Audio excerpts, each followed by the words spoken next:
നമസ്കാരം.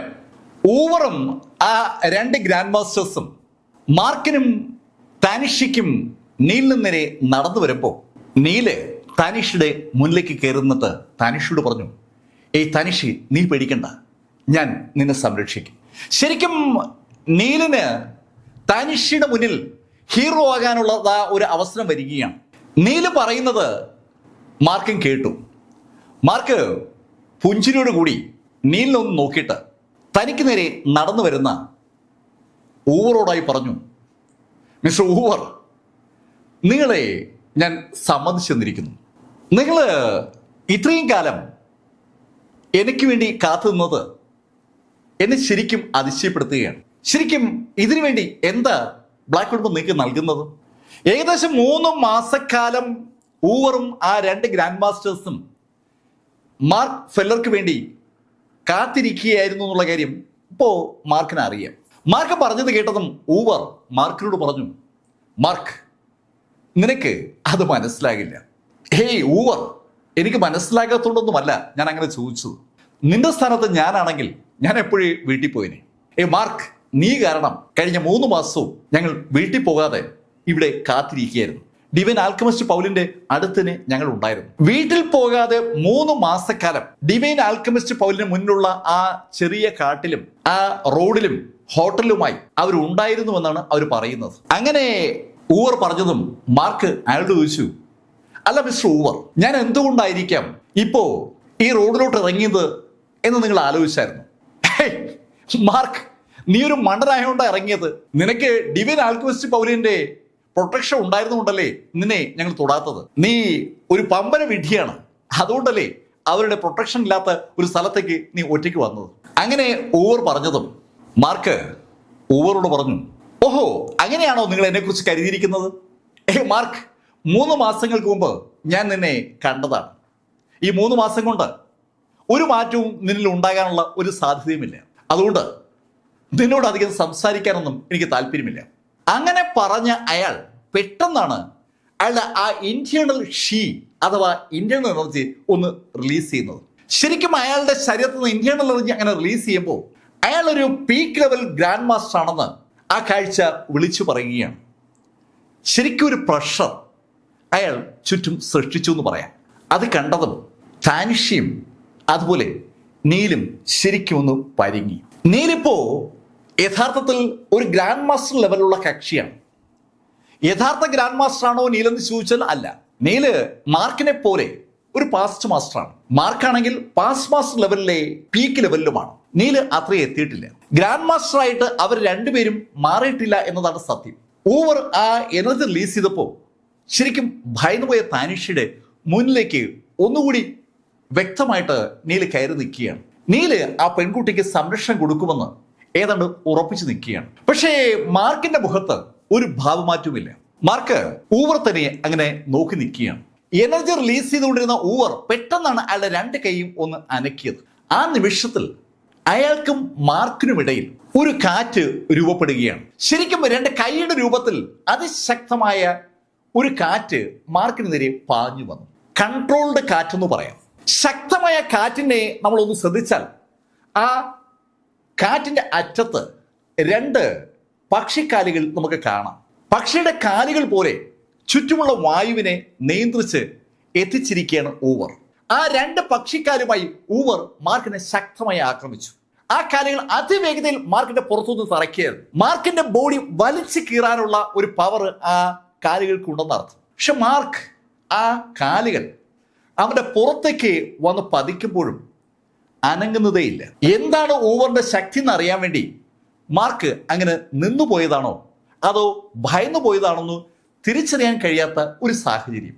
മാർക്കിന്റെ പുറത്ത് പതിഞ്ഞ ആ കൈ പെട്ടെന്നാണ് ഒന്ന് പുറകോട്ട് തെറിച്ചത്. ശരിക്കും ഊവർ ഒന്ന് അമ്പരുന്നു എന്ന് പറയാം. ഊവറിന്റെ ഒരു മാജിക് സ്പെല്ലാണ് ഇവിടെ ഇതാ മാർക്ക് കൂളായി അവന്റെ ബോഡി ഉപയോഗിച്ച് തടുത്തിരിക്കുന്നത്. ഊവർ മാർക്കിനെ നോക്കി മാർക്കിനോടായി പറഞ്ഞു, മാർക്ക്, നിന്റെ ബോഡി എന്താ ഇങ്ങനെ? ഊവർ, എന്റെ ബോഡിക്ക് നല്ല ശക്തിയുണ്ടോ? മാർക്ക് കൂളായിട്ട് അതേപോലെ ഊവറിനോട് ചോദിക്കുകയാണ്, മാർക്ക്, നിന്റെ ഈ ധിക്കാരമൊക്കെ അവസാനിപ്പിച്ചിട്ട് ബ്ലാക്ക് കുടുംബത്തിനൊപ്പം ചേർന്നാൽ നിനക്ക് എന്നെ പോലെ ബ്ലാക്ക് കുടുംബത്തിന്റെ ഭാഗമാകാം. അയാൾ വളരെ അഭിമാനപൂർവ്വമാണ് ആ കാര്യം മാർക്കിനോട് പറഞ്ഞത്. മാർക്ക് ഈ ബ്ലാക്ക് കുടുംബത്തിനെ വെല്ലുവിളിക്കുന്ന പരിപാടി നിർത്തിയാൽ ബ്ലാക്ക് കുടുംബം മാർക്കിനെ കൂടെ കൂട്ടുമെന്നാണ് ഊവർ പറഞ്ഞുകൊണ്ട് വരുന്നത്. അത് കേട്ടതും മാർക്ക് ഊവറോട് ചോദിച്ചു, ഊവർ, നീ പറയുന്നത് നിന്നെപ്പോലെ ഒരു അടിമയായി ആ ബ്ലാക്ക് കുടുംബത്തിന് വേണ്ടി പണിയെടുക്കാൻ ഞാൻ കൂടണമെന്നാണോ? മാർക്ക്, നീ എന്താ പറഞ്ഞേ? ഞാൻ അടിമയാണെന്നോ? പിന്നെ അല്ലാതെ നീ എന്താണ്? നീ സാധാരണഗതിയിൽ നിനക്കാൾ ശക്തരല്ലാത്ത ആളുകളെ നിന്റെ ശക്തി ഉപയോഗിച്ച് തോൽപ്പിക്കും. പക്ഷേ നീ ബ്ലാക്ക് കുടുംബത്തിലെ ഓരോ ആളിനെ കാണുമ്പോഴും അവരുടെ മുന്നിൽ മുട്ടടിച്ച് വിറയ്ക്കുകയല്ലേ ചെയ്യുക? നിനക്ക് അവരുടെ മുന്നിൽ തല ഉയർത്തി നിൽക്കാൻ എപ്പോഴെങ്കിലും കഴിയാറുണ്ടോ? മാർക്കിന്റെ ചോദ്യം വളരെ വളരെ ഷാർപ്പാണ്. പീക്ക് ലെവൽ ഗ്രാൻഡ് മാസ്റ്റർ ആണെന്നൊക്കെ പറയുന്ന സാക്ഷാൽ ഊവർ ആ ബ്ലാക്ക് കുടുംബത്തിലെ ഏതൊരു വ്യക്തിക്ക് മുന്നിലും വിറച്ചുകൊണ്ടേ നിൽക്കാറുള്ളൂ. ശക്തനാണ് അയാളെന്ന് അയാൾക്ക് പാവങ്ങളുടെ മുന്നിൽ പറയാം, പക്ഷേ ബ്ലാക്ക് കുടുംബത്തിലെ ആളുകളുടെ മുന്നിൽ അയാൾക്കത് പറയാൻ പറ്റില്ല. ആ കാര്യം മാർക്ക് പറഞ്ഞപ്പോൾ തന്നെ അയാളുടെ മനസ്സിൽ കൊണ്ടു. പക്ഷേ മാർക്കിനോട് തർക്കിക്കാൻ പറ്റുന്ന സമയമല്ലാത്തതുകൊണ്ട് അയാൾ മാർക്കിനോട് പറഞ്ഞു, മാർക്ക്, നീ അതും പറഞ്ഞ് സമയം കളയണ്ട, നിന്നെ ഞാൻ കൊല്ലാൻ പോവുകയാണ്. അങ്ങനെ പറഞ്ഞതും ഊവർ കൈ രണ്ടും മുന്നോട്ടാക്കിയത് ഒരേ നിമിഷത്തിലാണ്. നേരത്തെയുള്ള ആ പക്ഷിക്കാലിന് പകരം ഇപ്പോ ശരിക്കും രസമുള്ള ഒരു പ്രതിഭാസമാണ് അവിടെ ഉണ്ടായത്.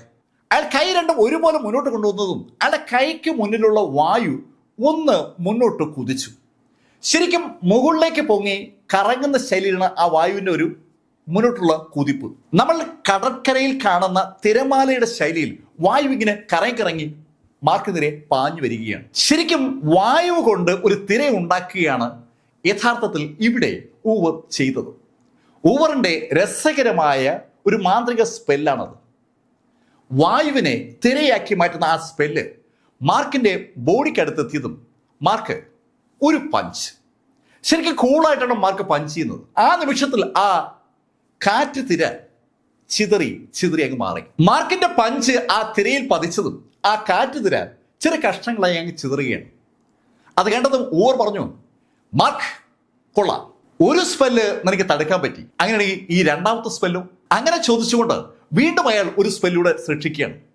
മാർക്ക് വീണ്ടും അതിനെ തടുത്തു. അത് കണ്ടതും അയാൾ മൂന്നാമത്തെ സ്പെല്ലുണ്ടാക്കി. ശരിക്കും മാർക്ക് ആ സ്പെല്ലുകളെ ഇടിക്കുമ്പോൾ മാർക്കിനോട് എതിരിടുന്ന ഊവറിന്റെ വേഗത അങ്ങ് കൂടുകയാണ്. മാർക്കിനെ ഇടിക്കാൻ സമയം കൊടുക്കാതിരിക്കാൻ വേണ്ടി അതിവേഗം സ്പെല്ലുകൾ സൃഷ്ടിക്കുകയാണ്. അതിവേഗം സ്പെല്ലുകൾ സൃഷ്ടിച്ചുകൊണ്ടിരുന്ന അയാൾ ഇതാന്ന് പറയുമ്പേ 9 സ്പെല്ലുകൾ സൃഷ്ടിച്ചു. ഒരു തിരയുടെ പുറകിൽ അടുത്ത തിര എന്ന ശൈലിയിൽ പറ തിരകളായി ആ കാറ്റ് മാർക്കിനെ അങ്ങനെ വലയം ചെയ്യുമ്പോൾ മാർക്ക് അതൊക്കെ തകർക്കുകയാണ്. ആ നിമിഷത്തിൽ ഓവറുടെ പുറകിലുള്ള ആ 2 ഗ്രാൻഡ് മാസ്റ്റേഴ്സും പുറകിൽ കൈകെട്ടി അങ്ങനെ നോക്കി നിൽക്കുകയാണ്.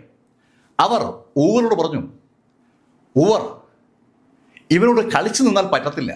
തന്റെ സഹപ്രവർത്തകരായ ആ ഗ്രാൻഡ് മാസ്റ്റേഴ്സ് പറഞ്ഞത് ഊവർക്ക് മനസ്സിലായി. മാർക്കിന് നേരെ ആ തിരയയച്ച് മാർക്കിന്റെ ശക്തി ഏതാണ്ട് അളന്നുകൊണ്ടിരുന്ന ഊവർ പെട്ടെന്നാണ് അയാളുടെ കൈ ഒന്ന് മുകളിലേക്ക് ആക്കുന്നത്.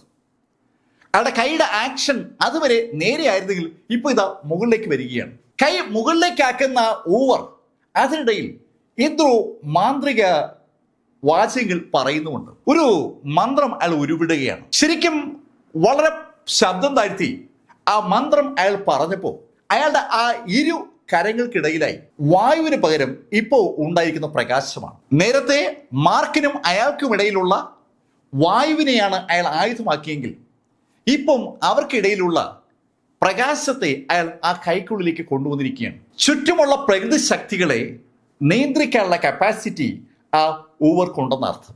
മാർക്ക് ഫെല്ലർക്കും അയാൾക്കും ഇടയിലുള്ള പ്രകാശത്തെ അയാൾ 2 കൈ കൊണ്ടും ആ കൈക്കുള്ളിലേക്ക് കൊണ്ടുവന്നിട്ട് ശരിക്കും ആ കൈ മുകളിലേക്ക് കൊണ്ടുവരുമ്പോൾ കൈക്കകത്തുള്ള പ്രകാശത്തിന്റെ ജ്വാല നീലിനും അതുപോലെ താനിഷയ്ക്ക് കാണാം. അവർ രണ്ടുപേരും ആ കാഴ്ച കണ്ട് ഭയന്നു പോയെന്ന് പറയാം. ശരിക്കും ശക്തമായ ആ തീജ്വാലയെ ഊവർ മാർക്കിന് നേരെ ഒരൊറ്റ കയറി. ആ തീജ്വാലയിൽ മാർക്ക് പഞ്ച് ചെയ്താലും മാർക്ക് കൊല്ലപ്പെടുമെന്ന് 100% ഉറപ്പാണ്.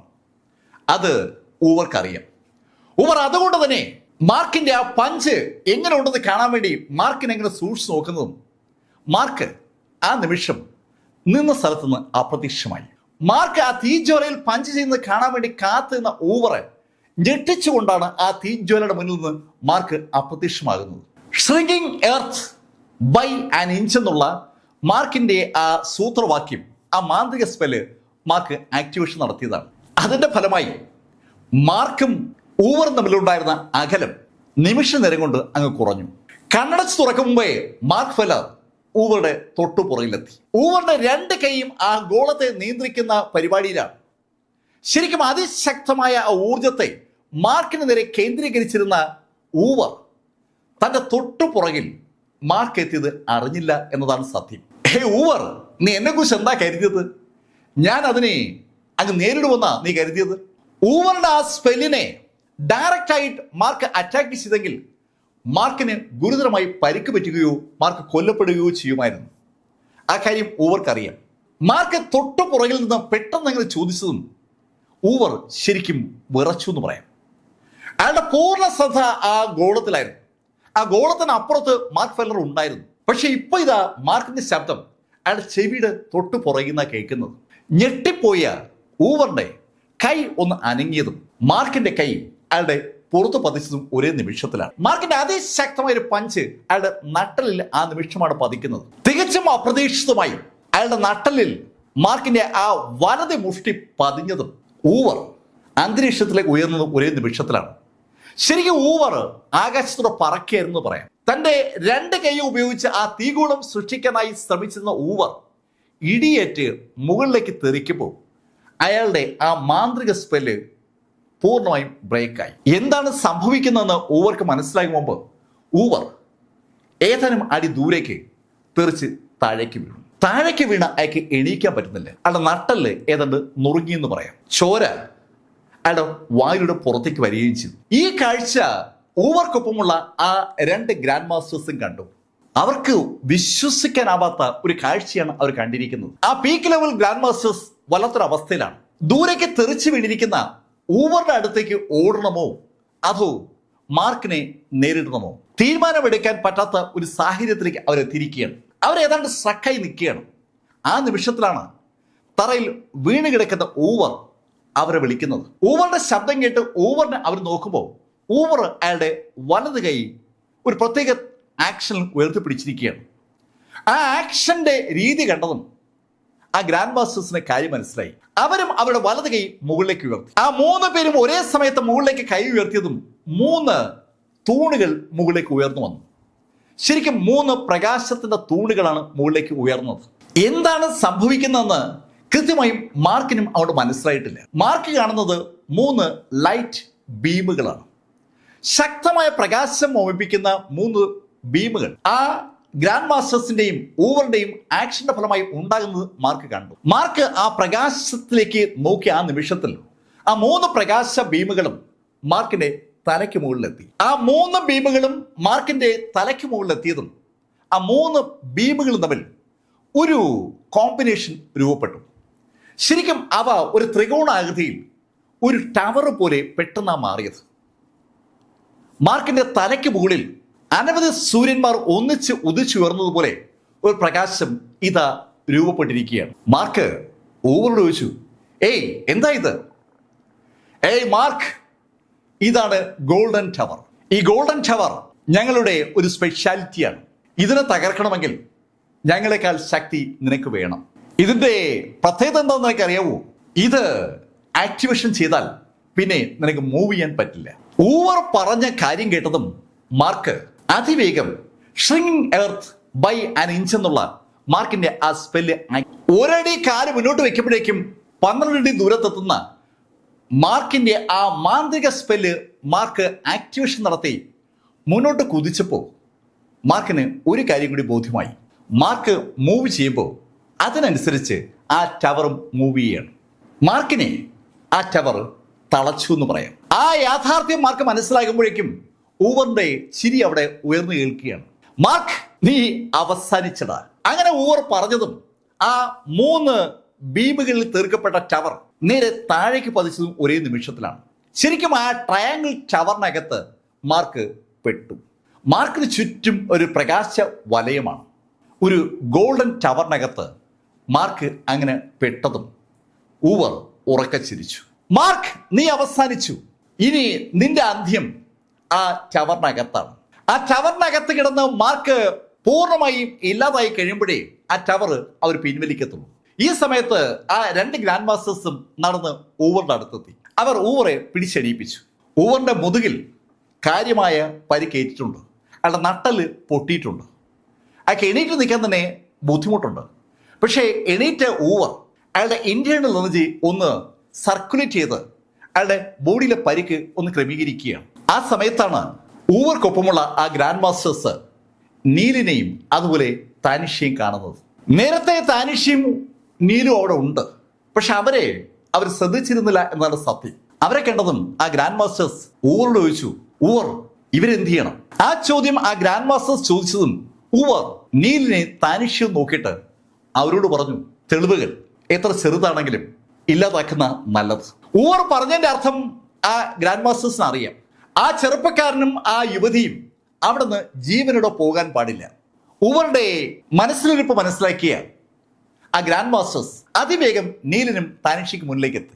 താനിഷിന്റെ മുന്നിലേക്ക് കയറി നിൽക്കുന്ന നീല് ആ ഗ്രാൻഡ് മാസ്റ്റേഴ്സിനെ പ്രതിരോധിക്കാൻ ശ്രമിക്കുകയാണ്. ഏയ്, ഞങ്ങൾ അടുത്തേക്ക് വരരുത് അങ്ങനെ പറഞ്ഞുകൊണ്ട് ഏകദേശം ഗ്രാൻഡ് മാസ്റ്റർ അത്രയും ഇന്ത്യൻ എനർജിയുള്ള പാസ്റ്റ് മാസ്റ്ററായ നീല് അയാളുടെ ബോഡിയിൽ നിന്ന് സ്പിരിച്വൽ എനർജി റിലീസ് തുടങ്ങി. നീല് ആ സ്പിരിച്വൽ എനർജി റിലീസ് തുടങ്ങിയ ആ നിമിഷത്തിൽ തന്നെ ആ ഗ്രാൻഡ് മാസ്റ്റർ ഇടത് കൈ ഉയർത്തി ഒരു അടിയാടി. അടിയേറ്റ നീല് താനിഷയുടെ തലയ്ക്ക് മുകളിലൂടെ പൊങ്ങി ദൂരേക്ക് വന്നു വീണു. താനിഷയുടെ തലയ്ക്ക് മുകളിലൂടെ നീല് പറന്നു പൊങ്ങിയ ആ നിമിഷത്തിൽ താനിഷി അവളുടെ വലത് കൈ ഒന്ന് ഉയർത്തി. അവളുടെ വലത് കൈയിൽ ചുവപ്പ് ഫ്ലെയിം ഉണ്ട്. അവളൊരു ആൽക്കമിസ്റ്റ് ആണ്. ആ ചുവന്ന ഫ്ലെയിം ഉപയോഗിച്ചുകൊണ്ട് താനിഷി ആ ഗ്രാൻഡ് മാസ്റ്ററെ അറ്റാക്ക് ചെയ്യാൻ ശ്രമിച്ചതും അയാളുടെ ഇടത് കൈ വെറുതെ ഒന്ന് വീശി. അയാളുടെ ആ ഇടത് കൈയുടെ മൂവ്മെന്റിന് ഒരു കാറ്റുണ്ടാക്കാൻ പറ്റി. ആ കാറ്റ് ആ നിമിഷത്തിനെ താനിഷിയുടെ കയ്യിലെ ആ ചുവന്ന ഫ്ലെയിമിനെ അങ്ങ് അണപ്പിച്ചു എന്ന് പറയാം. അവളുടെ സ്പിരിച്വൽ എനർജി എന്നും ആ ഗ്രാൻഡ് മാസ്റ്റേഴ്സിന്റെ മുന്നിൽ ഒന്നുമല്ല എന്ന് വിളിച്ചു പറയുന്ന ഒരു രംഗമാണ്. ഈ നിമിഷത്തിൽ തറയിലേക്ക് വീഴുന്ന നീല് ചാടി എണീറ്റ് വീണ്ടും താനിഷിയുടെ അടുത്തേക്ക് ഓടി വരികയാണ്. ആ കാഴ്ച കണ്ടതും ആ ഗ്രാൻഡ് മാസ്റ്റേഴ്സ് ഒന്ന് ചിരിച്ചു. ഹേയ്, നിങ്ങള് ധൃതി വെക്കണ്ട, നിങ്ങൾ രണ്ടുപേരെയും ഞാൻ തീർക്കാൻ പോവുകയാണ്. അങ്ങനെ പറഞ്ഞുകൊണ്ട് ആ ഗ്രാൻഡ് മാസ്റ്റർ മുന്നോട്ട് നീങ്ങാൻ തുടങ്ങുമ്പോൾ ഒരു ശബ്ദം പുറകിൽ നിന്ന് കേൾക്കുന്നുണ്ട്. ശബ്ദം കേട്ടതും നീലിനെയും താനിഷിയും അറ്റാക്ക് ചെയ്യാൻ ശ്രമിച്ച ഗ്രാൻഡ് മാസ്റ്ററും ഈ കാഴ്ച കണ്ടുകൊണ്ട് നിൽക്കുന്ന ഗ്രാൻഡ് മാസ്റ്ററും അതുപോലെ ഊവറും ശബ്ദം കേട്ട ഭാഗത്തേക്ക് നോക്കി. ശബ്ദം അവർ കേൾക്കുന്നത് അവരുടെ ആ ഗോൾഡൻ ട്രയാങ്കിളിൽ നിന്നാണ്. അവർ ഗോൾഡൻ ടവർ എന്ന് വിളിക്കുന്ന ആ ട്രയാങ്കിളിനകത്ത് നിന്ന് ശരിക്കും ഒരു മുഴങ്ങുന്ന ശബ്ദം കേൾക്കുകയാണ്. ആ മുഴക്കം അവർ കേട്ടത് ആ ട്രയാങ്കിളിന്റെ പുറത്ത് ആരോ ഇടിച്ചതിന്റെ ഫലമായിട്ടാണ്. മാർക്ക് അകത്ത് നിന്ന് ആ ട്രയാങ്കിളിനെ ഇടിക്കുകയാണെന്ന് വ്യക്തമാണ്. അത് മനസ്സിലായതും ഊർന്ന് ചിരിച്ചുകൊണ്ട് അയാൾ ഉറക്കെ പറഞ്ഞു, മാർക്ക്, നീ എത്ര ഇടിച്ചാലും കാര്യമില്ല. അയാൾ അങ്ങനെ പറയുമ്പോഴേക്കും തുരുതുര ആ ടവറിൽ ഇടിവീഴുന്ന ശബ്ദം അയാൾ കേട്ടു.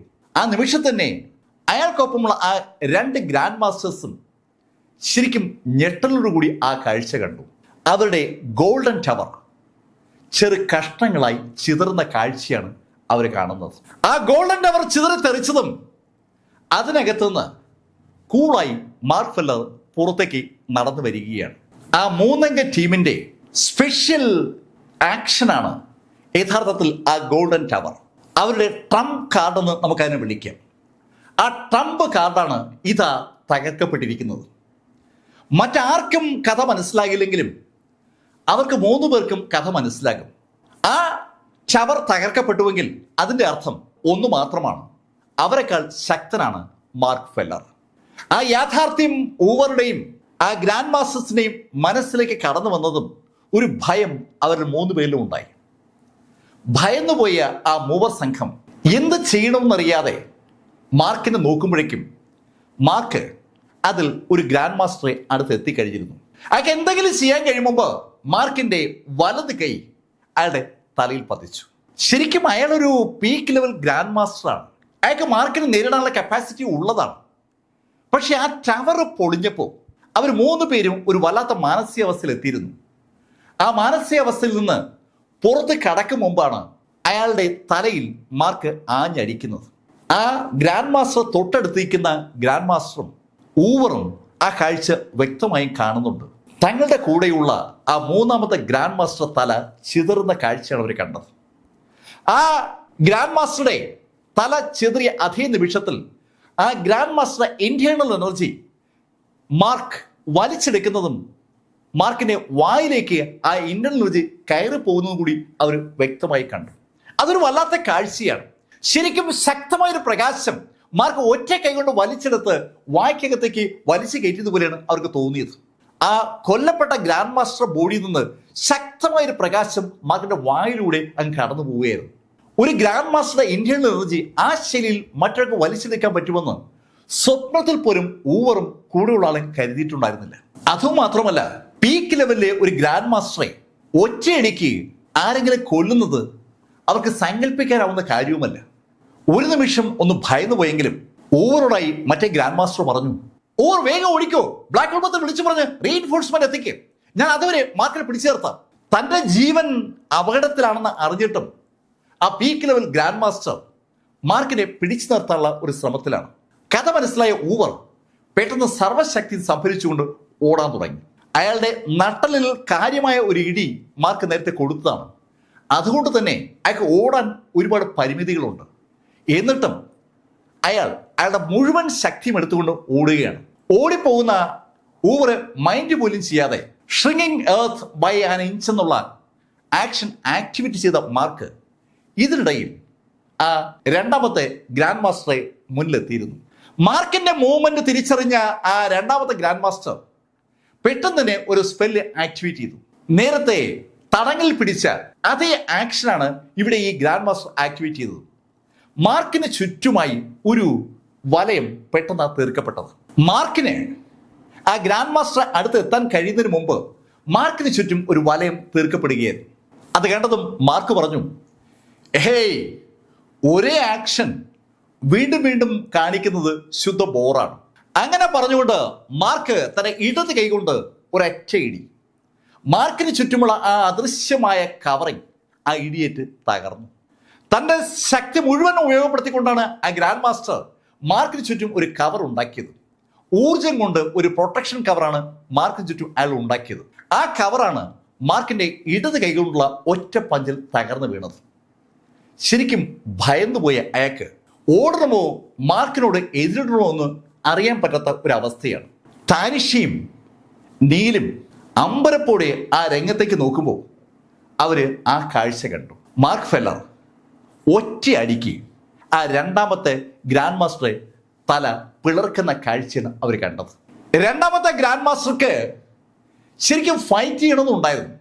പക്ഷെ അയാള് ആ ബാരിയർ തകർക്കപ്പെട്ടപ്പോൾ പെട്ടെന്ന് നിശ്ചലനായി പോയതാണ്.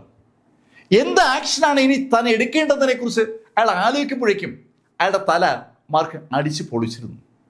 ആ നിമിഷത്തിൽ തന്നെ മാർക്ക് അയാളുടെ ഇന്റേണൽ എനർജി വലിച്ചെടുക്കുകയും ചെയ്തു. മാർക്ക് ആ ഇന്റേണൽ എനർജി വലിച്ചെടുക്കുന്ന സമയത്ത് ഊവർ അതിവേഗം ഓടുകയാണ്. സർവശക്തി സംഭരിച്ചുകൊണ്ടാണ് ഊവർ ഓടുന്നത്. മാർക്കിൽ നിന്ന് എത്രത്തോളം ദൂരത്തേക്ക് ഓടി രക്ഷപ്പെടാൻ പറ്റുമോ അത്രയും ദൂരത്തേക്ക് ഓടുക എന്നുള്ളതാണ് ഊവറുടെ ലക്ഷ്യം. ഏകദേശം ഒരു 8 മിനിറ്റെങ്കിലും ഊവർ ഓടിക്കാണും. ഇപ്പോ അയാൾക്കൊരു ആശ്വാസമായി. മാർക്കിൽ നിന്ന് അയാൾ പരമാവധി ദൂരേക്ക് എത്തിയിരിക്കുകയാണ്. അയാൾ യഥാർത്ഥത്തിൽ ഇപ്പോൾ വനത്തിനകത്താണ്. മെയിൻ റോഡിൽ നിന്ന് മരങ്ങളുള്ള ഒരു ഭാഗത്തേക്ക് അയാൾ ഓടി മാറിയതാണ്. ഇനി ഓടിയാൽ താൻ വീണു പോകുന്നു തോന്നിയതും അയാൾ ഒരു മരത്തിന്റെ ചുവട്ടിലിരുന്നു. ആ നിമിഷത്തിൽ തൊട്ട് പുറകിൽ നിന്ന് ഒരു ശബ്ദം. ഹേ ഊവർ, എന്താ തളർന്നുപോയോ? ശബ്ദം കേട്ട അയാൾ തിരിയുമ്പോൾ തൊട്ടു പുറകിൽ സാക്ഷാൽ മാർക്ക് ഫെല്ലർ ഉണ്ട്. മാർക്ക് അയാളുടെ ആ മാന്ത്രിക സ്പെല്ല് ആക്ടിവേഷൻ നടത്തി അവിടേക്ക് എത്തിയതാണ്. ഷ്രിങ്ങിങ് എർത്ത് ബൈ ആൻ ഇഞ്ച് എന്നുള്ള ആ വിദ്യ മാർക്കിന് തെല്ലുന്നുമല്ല സഹായകരമായത്. മാർക്കിനെ തൊട്ടു പുറകിൽ കണ്ട ഊവർ ശരിക്കും നടുങ്ങിയിട്ടുണ്ട്. ഒരു അക്ഷരം പോലും പറയാനാവാതെ അമ്പരപ്പോടെ വാ പൊളിച്ച് മാർക്കിനെ ഊവർ നോക്കുമ്പോൾ മാർക്ക് ഊവറോടായി പറഞ്ഞു, ഏയ് ഊവർ, നീ ഒരു പീക്ക് ലെവൽ ഗ്രാൻഡ് മാസ്റ്ററാണ്. ഇനിയും ഒരുപാട് ലെവൽ മുകളിലേക്ക് നീ എത്തേണ്ടതാണ്. അങ്ങനെ മാർക്ക് പറഞ്ഞതും ഊവർ മാർക്കിനോട് പറഞ്ഞു, ഏയ് മാർക്ക്, നീ എന്നെ കൊല്ലുകയാണെങ്കിൽ നിന്നെ തിരക്കി വരുന്നത് സാക്ഷാൽ മാർഷൽ മാർക്വിസ് ആയിരിക്കും, അല്ലെങ്കിൽ മാർഷൽ സെയിന്റ് ആയിരിക്കും. ഊവർ പറഞ്ഞ ആ 2 വാക്കുകളും മാർക്കിന് ഇങ്ങോട്ട് മനസ്സിലായില്ലെന്ന് തോന്നുന്നു. മാർക്ക് ഊവർ ചോദിച്ചു, മാർക്വിസോ സെയിന്റോ, അതെന്താ സംഭവം? മാർക്ക് അതൊന്നും നീ അറിയണ്ട, അതൊക്കെ നിന്നെ ആളുകൾ അറിയിച്ചോളും. നീ എന്നെ കൊന്നാൽ നീ ഉറപ്പായി അനുഭവിക്കും. അങ്ങനെ ഊവർ പറഞ്ഞതും മാർക്ക് ഊവറോട് പറഞ്ഞു, ഏയ് ഊവർ, നിന്നെ ഞാൻ കൊല്ലുന്നൊന്നുമില്ല. ഏയ് മാർക്ക്, നീ എന്നെ കൊല്ലുന്നില്ലേ? ഇല്ലാന്ന്. നിനക്ക് ഞാനൊരു അവസരം തരാം. നീ ബ്ലാക്ക് കുടുംബത്തിൽ നിന്ന് പടിയിറങ്ങ്, എന്നിട്ട് സ്വന്തമായി ജീവിക്കാൻ ശ്രമിക്കും. അങ്ങനെ പറഞ്ഞിട്ട് മാർക്ക് ഊവറെ ഒന്ന് നോക്കിയതിനു ശേഷം തിരിച്ച് റോഡിലേക്ക് നടന്നു. തന്റെ അടുത്തുനിന്ന് നടന്നു പോകുന്ന മാർക്കിനെ കണ്ടപ്പോൾ ഊവർക്ക് ഒരു ആശ്വാസം. അയാളുടെ ശ്വാസം നേരെ വീണത് അപ്പോഴാണ്. പക്ഷെ പെട്ടെന്ന് അയാൾക്ക് അയാളുടെ കർത്തവ്യബോധം ഓർമ്മ വരികയാണ്. ആ നിമിഷത്തിൽ ആ മരത്തിന്റെ അടുത്തുനിന്ന് ചാടി എണീറ്റ ഊവർ കത്തി വലിച്ചൂരി ഒരൊറ്റ ജമ്പ്. മാർക്ക് ഏകദേശം ഒരു 4-5 സ്റ്റെപ്പ് നടന്നു കാണുള്ളൂ. അപ്പോഴേക്കും മാർക്കിന്റെ അടുത്തേക്ക് ജമ്പ് ചെയ്ത ഊവർ ആ കത്തി കൊണ്ട് ആഞ്ഞൊരൊറ്റ കുത്ത്. ആ കുത്ത് മാർക്കിന്റെ മുതുകിൽ പതിക്കുന്നതിന് തൊട്ടു മുന്നേ മാർക്ക് തിരിഞ്ഞ മാർക്ക് ഒരൊറ്റ ആടി. ഊവറുടെ കത്തി മാർക്കിന്റെ പുറത്ത് പതിക്കുന്നതിന് മുന്നേ തന്നെ മാർക്കിന്റെ വലത് കൈ ഊവറുടെ തലയ്ക്ക് മുകളിൽ പതിച്ചിരുന്നു. ശരിക്കും ഒരു തണ്ണിമത്തൻ പൊട്ടും പോലെ അവന്റെ ആ തല പൊട്ടി. ആ നിമിഷത്തിൽ ഊവറുടെ കണ്ണുകളിൽ വല്ലാത്തൊരു അത്ഭുതമുണ്ട്. താൻ ഇങ്ങനെ അവസാനിക്കുമെന്ന് ഊവർ തീരെ കരുതിയിരുന്നില്ല എന്ന് അവന്റെ കണ്ണുകൾ വിളിച്ചു പറയുകയാണ്. അവന്റെ കണ്ണുകളിലേക്ക് നോക്കിക്കൊണ്ട് തന്നെ മാർക്ക് അവന്റെ ആ ഇന്റേണൽ എനർജി വലിച്ചെടുക്കുകയും ചെയ്തു. തലച്ചെറി ഊവർ താഴേക്ക് വീഴുമ്പോഴേക്കും ആ ഇന്റേണൽ എനർജി മാർക്ക് അബ്സോർവ് ചെയ്ത് കഴിഞ്ഞു. മാർക്ക് ആ ഇന്റേണൽ എനർജി വിഴുങ്ങിക്കഴിഞ്ഞതിന് ശേഷം റോഡിലേക്ക് കടന്നു. മാർക്ക് വന്ന സ്ഥലത്തേക്ക് അങ്ങനെ നടക്കുകയാണ്. ഈ സമയത്ത് താനിഷയും അതുപോലെ നീലും വല്ലാതെ അമ്പരത്ത് നിൽക്കുകയാണ്. നീല് താനിഷയോട് പറഞ്ഞു, അയ്യോ മാർക്കിന് എന്തെങ്കിലും പറ്റുമോ? ഏയ് നീൽ, നീ ആവശ്യമില്ലാത്തൊന്നും പറയാതെ, മാർക്കിനൊന്നും പറ്റില്ല. താനിഷയ്ക്ക് മാർക്കിൽ പൂർണ്ണ വിശ്വാസമാണ്. താനിഷയും അതുപോലെ നീലും മാർക്ക് പോയ വഴിയിലേക്ക് അങ്ങനെ നോക്കി നിൽക്കുമ്പോൾ അവര് ആ കാഴ്ച കണ്ടു. മാർക്ക് ഫെല്ലർ നടന്നു വരുന്ന ആ കാഴ്ച ശരിക്കും ഒരു അമ്പരപ്പ് അവർക്ക് രണ്ടുപേർക്കുമുണ്ട്. മാർക്ക് അവരുടെ അടുത്തെത്താറായതും മാർക്കിനടുത്തേക്ക് ഓടിയെത്തിയ നീല് മാർക്കിനോട് ചോദിച്ചു, മാർക്ക്, അവൻ എന്ത് ചെയ്തു? കൊന്നോ? ആ, ഞാൻ കൊന്നു. അത് കേട്ടതും താനിഷയ്ക്ക് ശരിക്കൊരു അമ്പരപ്പുണ്ട്. ശരിക്കും താനിഷി വല്ലാതെ അമ്പരം നിൽക്കുകയാണ്. 3 പീക്ക് ലെവൽ ഗ്രാൻഡ് മാസ്റ്റേഴ്സിനെയാണ് മാർക്ക് ഫെല്ലർ ഇതാ കൊന്നിരിക്കുന്നത്. മാർക്ക് യഥാർത്ഥത്തിൽ ഒരു പീക്ക് ലെവൽ പാസ്റ്റ് മാസ്റ്റർ മാത്രമാണ്. മാർക്കിന്റെ ബോഡിയിലുള്ള ഇന്റേണൽ എനർജി അളക്കുന്ന ഏതൊരാൾക്കും അക്കാര്യം വ്യക്തമാണ്. അവിടെ നിന്ന് ഏകദേശം ഒരു 10 ലെവൽ മുകളിലുള്ള ഒരാളെയാണ് മാർക്ക് കൊന്നിരിക്കുന്നത്. ഒരാളെയല്ല, 3 പേരെ. താനിഷയ്ക്ക് അങ്ങോട്ട് മനസ്സിലാകുന്നില്ല മാർക്കിന് ഇതെങ്ങനെ പറ്റുന്നു എന്ന്. പെട്ടെന്ന് നീല് മാർക്കിനോട് ചോദിച്ചു, മാർക്ക്, നമ്മൾ എങ്ങോട്ടാ പോകുന്നത്? നീൽ, നമുക്ക് ബായ് ടൗണിലേക്ക് പോവാം. താനിഷയും നീലും മാർക്കിനൊപ്പം അവിടെ നിന്ന് നേരെ ബായ് ടൗണിലേക്ക് തിരിച്ചു. ബായ് സിറ്റിയിൽ ജിയാങ് ഗുവിന് കുറച്ച് പ്രോപ്പർട്ടി ഉണ്ട്. അതിൽ വില്ലകളൊക്കെ നിർമ്മിച്ചുകൊണ്ടിരിക്കുകയാണ്. മാർക്ക് അവിടെ ഒരു വില്ല സ്വന്തമാക്കിയതിനു ശേഷം അവിടെ ഒരു സ്പിരിച്വൽ എനർജി റിസീവ് ചെയ്യാനുള്ള ഒരു കളമൊക്കെ വരച്ചിട്ടിരിക്കുകയാണ്. ശരിക്കും ഒരു മാന്ത്രിക കളം മാർക്ക് സൃഷ്ടിച്ചിട്ടുണ്ട്. ആ മാന്ത്രിക കളത്തിനകത്താണ് മാർക്ക് കുറെ ചെടികളൊക്കെ നട്ടത്. ആ ചെടികളിൽ മുഴുവൻ സ്പിരിച്വൽ എനർജി നിറഞ്ഞപ്പോൾ ആ ചെടികൾ മുഴുവൻ നീല് തിന്നു തീർത്തിരുന്നു. ഈ സംഭവം കഴിഞ്ഞിട്ട് ഇപ്പോൾ ഏകദേശം ഒരു 5 മാസമോ. 5 മാസങ്ങൾക്ക് ശേഷം ഇതാ മാർക്കും നീലും കൂടി താനിഷി ഒന്നിച്ച് വീണ്ടും ആ ബായ് സിറ്റിയിൽ എത്തുകയാണ്. ഇപ്പൊ അവിടെ നിറയെ സ്പിരിച്വൽ എനർജി ആയിരിക്കുമെന്ന് മാർക്കിന് അറിയാം. അതിൻ്റെതായ സന്തോഷം മാർക്കിനുണ്ട്. ആ മേഖല സ്പിരിച്വൽ എനർജി ധാരാളമുള്ള മേഖലയാണ്. ചുറ്റുമുള്ള സകല സ്പിരിച്വൽ എനർജിയും ആ ബിൽഡിങ്ങിന്റെ കോമ്പൗണ്ടിനകത്തേക്ക് എത്തിക്കാനുള്ള ഒരു കളമാണ് യഥാർത്ഥത്തിൽ മാർക്ക് പൂർത്തീകരിച്ചിരിക്കുന്നത്. ആ കളം കാണാനുള്ള ആഗ്രഹത്തോടു കൂടി മാർക്കും നീലും അവർക്കൊപ്പം താനിഷിയും ബായ് സിറ്റിയിൽ ആ റിസോർട്ടുള്ള ഭാഗത്തെത്തി. അനവധി വില്ലകളാണ് ആ എൻ്റെ ഏരിയക്കകത്തുമായിട്ടുള്ളത്. അവിടെ എത്തിയ മാർക്ക് ശരിക്കും ആ ഭാഗത്തെ കാഴ്ച കണ്ട് ലേശമൊന്ന് അമ്പരന്നു എന്ന് പറയാം. അവിടെയുള്ള എല്ലാ വില്ലകളും ഇപ്പോൾ ആളുകളുടെ താമസത്തിനായി വിട്ടുകൊടുത്ത് കാണുമെന്നാണ് അവിടെ എത്തുന്നവരെ മാർക്ക് കരുതിയത്. പക്ഷെ അവിടെ എത്തിയപ്പോൾ മാർക്ക് കാണുന്നത് വില്ലകളൊന്നും അങ്ങോട്ട് പൂർത്തീകരിച്ചിട്ടില്ല. മാർക്ക് റിസപ്ഷനിൽ എത്തുമ്പോൾ അവിടെ ഒരു സെക്യൂരിറ്റിക്കാരനുണ്ട്. സെക്യൂരിറ്റിക്കാരൻ മാർക്കിനെ തടുത്തു. ഏയ്, ആരാ നിങ്ങൾ? എൻ്റെ പേര് മാർക്ക് ഫെല്ലർ എന്നാണ്.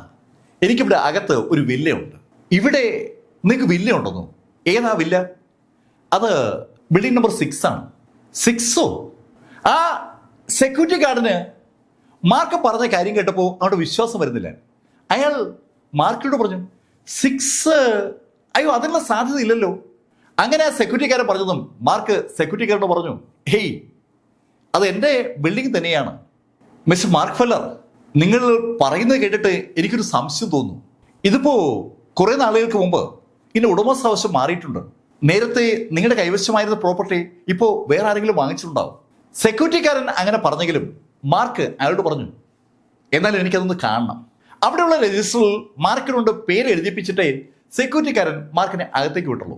മാർക്കും നീലും താനിഷും കൂടി അവരുടെ വസതിയുടെ മുന്നിലെത്തി. ആ വസതിയിൽ വേറെ പൂട്ടൊക്കെ ഇട്ട് പൂട്ടിയിരിക്കുകയാണ്. മാർക്ക് വേഗം തന്നെ ആ പൂട്ട് പൊളിച്ചു. ആ വീടിനകത്തേക്ക് കടക്കുമ്പോൾ തന്നെ ആദ്യം മാർക്കിന്റെ ശ്രദ്ധയിൽപ്പെട്ടത് അവിടെ സ്പിരിച്വൽ എനർജി ഇല്ല എന്നുള്ള കാര്യമാണ്. അവിടെ ഉണ്ടായിരുന്ന സ്പിരിച്വൽ എനർജി പൂർണ്ണമായും നഷ്ടമായിരിക്കുന്നു. അല്ലെങ്കിൽ അവിടെ ഉണ്ടായിരുന്ന ആ മാർക്കിന്റെ ആ ഫോർമേഷൻ ആരോ തകിടം മറിച്ചിരിക്കുന്നു. ആരാ ഇതൊക്കെ ചെയ്തത്? അങ്ങനെ ചോദിച്ചുകൊണ്ട് മാർക്കും നീലും വീടിനകത്തേക്ക് കടന്നു. ആ വീടിനകത്തേക്ക് കിടന്ന നീലും മാർക്കും ശരിക്കും വാ പൊളിച്ചു പോവുകയാണ്. ശരിക്കും ഫർണിഷ്ഡ് ആയിട്ടുള്ള ഒരു വീടായി അത് മാറിയിരിക്കുകയാണ്. ആ വീടിനകത്ത് മൂവി തിയേറ്റർ വരെയുണ്ട്. എല്ലാ മുറികളിലും ആവശ്യമുള്ള ഫർണിച്ചറുണ്ട്. അതിമനോഹരമായ അടുക്കള. അനവധി മുറികളുള്ള ആ വീട്ടിൽ വസ്ത്രങ്ങളൊക്കെ അവിടെയൊക്കെ തലങ്ങും വിലങ്ങും കിടക്കുകയാണ്. ആരോ ആ വീടിനകത്ത് താമസമുണ്ടെന്ന് വ്യക്തമാണ്. പക്ഷേ താമസമുള്ളവർ അത്ര നല്ല കക്ഷികളല്ലെന്നും അവിടെയുള്ള ആ വസ്ത്രങ്ങളുടെ രീതിയും കിടപ്പും കാണുമ്പോൾ ഉറപ്പാണ്. മാർക്ക് ആദ്യം ചെയ്തത് താനിഷിക്ക് ഒരു മുറി അലോട്ട് ചെയ്യുക എന്നുള്ളതാണ്. അതിനുശേഷം മാർക്ക് നീലും കൂടി അവിടെ കിടക്കുന്ന വസ്ത്രങ്ങളെല്ലാം കൂടെ വലിച്ചു വാരി പുറത്ത് വേസ്റ്റ് ഇടുന്ന ഭാഗത്ത് കൊണ്ടെത്തി അതിനെ കത്തിച്ചു. ശരിക്കും ഒരു ശുദ്ധീകരണ പ്രക്രിയ മാർക്ക് നീലും കൂടെ നടത്തിയെന്ന് പറയാം. ആ സമയമായപ്പോൾ താനിഷിയും അവർക്കൊപ്പം കൂടി ആ വീട് അവരെ വൃത്തിയാക്കി എടുക്കുകയാണ്. ആ വീട് അവരങ്ങനെ വൃത്തിയാക്കിക്കൊണ്ടിരിക്കുമ്പോഴാണ് രണ്ട് കക്ഷികൾ അങ്ങോട്ടേക്ക് വന്നത്. വന്ന ആള് മാർക്കിനെ കണ്ടതും മാർക്കിനെ കണ്ട് തൊഴുകയാണ്. Welcome king of Chiltown. ഏയ്, നിങ്ങൾ ആരാ? എൻ്റെ പേര് ജിയാ റോങ് എന്നാണ്. ഞാൻ ഇവിടെ ജിയാങ്ബെയിലെ മാർഷൽ ആർട്സ് അസോസിയേഷന്റെ പ്രസിഡന്റാണ്. ഏകദേശം ഒരു 50 വയസ്സോളം പ്രായമുള്ള ആ ആളുടെ അടുത്ത് ഒരു ചെറുപ്പക്കാരൻ നിൽപ്പുണ്ട്. അവനൊരു 20-25 വയസ്സിനകത്താ പ്രായമുള്ളത്. ഏയ് മിസ്റ്റർ ജിയാ റോങ്, ഇതെന്താ ഇവിടെ ഈ കാണുന്നത്? എന്താ ഈ വസതിയൊക്കെ ഇങ്ങനെയാക്കിയത്? മിസ്റ്റർ മാർക്ക്, ക്ഷമിക്കണം, ഞാൻ നമ്മുടെ മാർഷൽ അസോസിയേഷന് വേണ്ടി നല്ല സ്ഥലങ്ങളൊക്കെ നോക്കുകയായിരുന്നു. നമ്മുടെ അസോസിയേഷൻ ആളുകൾക്ക് പ്രാക്ടീസ് ചെയ്യാനുള്ള സ്ഥലം നോക്കി നടക്കുമ്പോഴാണ് ഈ ബിൽഡിംഗ് എന്നെ ശ്രദ്ധയിൽപ്പെട്ടത്. ഇവിടെയുള്ള ഈ വില്ലകളൊക്കെ നമ്മുടെ അസോസിയേഷന് പറ്റിയതാണ്. ഞാൻ അതുകൊണ്ട് ഇതങ്ങ് കയ്യേറിയതാണ്. ഏയ് മിസ്റ്റർ ജിയാങ്റോ, നിങ്ങൾ എന്താ ഈ പറയുന്നത്? നിങ്ങൾക്ക് വേണമെന്ന് തോന്നിയപ്പോൾ നിങ്ങൾ അനുവാദമില്ലാതെ ഈ സ്ഥലം അങ്ങ് കയ്യേറുകയും, എന്താ അതിൻ്റെയൊക്കെ അർത്ഥം? ജിയാങ്ബെയിലെ ആ മാർഷൽ അസോസിയേഷൻ പ്രസിഡന്റ് പറഞ്ഞ കാര്യം കേട്ടപ്പോൾ മാർക്ക് അറിയാതെ ചിരിച്ചു പോവുകയാണ്. മാർക്ക് അയാളോട് ചോദിച്ചു, പ്രസിഡന്റ്, ഈ ആളില്ലാത്ത ബിൽഡിംഗ് അനുവാദമില്ലാതെ നിങ്ങൾ എങ്ങനെ സ്വന്തമാക്കുക? മാർക്ക്, സോറി, സത്യമായിട്ടും ഞങ്ങൾ ഈ ബിൽഡിങ്ങിൽ നോക്കി നടന്നപ്പോൾ അക്കാര്യം വിട്ടുപോയതാണ്. പ്രസിഡന്റ് സോറി പറഞ്ഞതും മാർക്ക് അയാളോട് പറഞ്ഞു, ഒരു കാര്യം ചെയ്യും, എന്തായാലും എനിക്ക് വൻ നഷ്ടമാണ് ഉണ്ടായിരിക്കുന്നത്. നിങ്ങൾ എനിക്ക് ഒരു 100 വർഷമെങ്കിലും ആയുസ്സുള്ള ഒരു മെഡിസിൻ പ്ലാന്റ് എത്തിച്ചതാ. എൻ്റെ നഷ്ടത്തിന് ഒരു പരിഹാരം ഉണ്ടാവട്ടെ. അങ്ങനെ മാർക്ക് പറഞ്ഞതും പ്രസിഡന്റ് ജിയാങ് റോങ്ങിനൊപ്പം ഉണ്ടായിരുന്ന ആ ചെറുപ്പക്കാരൻ മാർക്കിനോടായി പറഞ്ഞു, മിസ്റ്റർ മാർക്ക്, നിങ്ങൾ വല്ലാതെ അഹങ്കാരത്തോടെയാണ് സംസാരിക്കുന്നത്. ഇതൊന്നും അനുവദിക്കാനാവില്ല. മാർക്ക് ഫെല്ലർക്ക് ആ പയ്യന്റെ സംഭാഷണം അങ്ങോട്ട് ഇഷ്ടമായില്ല. മാർക്ക് ആ പയ്യനൊന്ന് നോക്കിയിട്ട് അടുത്ത് നിൽക്കുന്ന പ്രസിഡന്റുമായി ചോദിച്ചു, മിസ്റ്റർ പ്രസിഡന്റ്, ഇത് തന്നെയാണോ നിങ്ങളുടെ അഭിപ്രായം?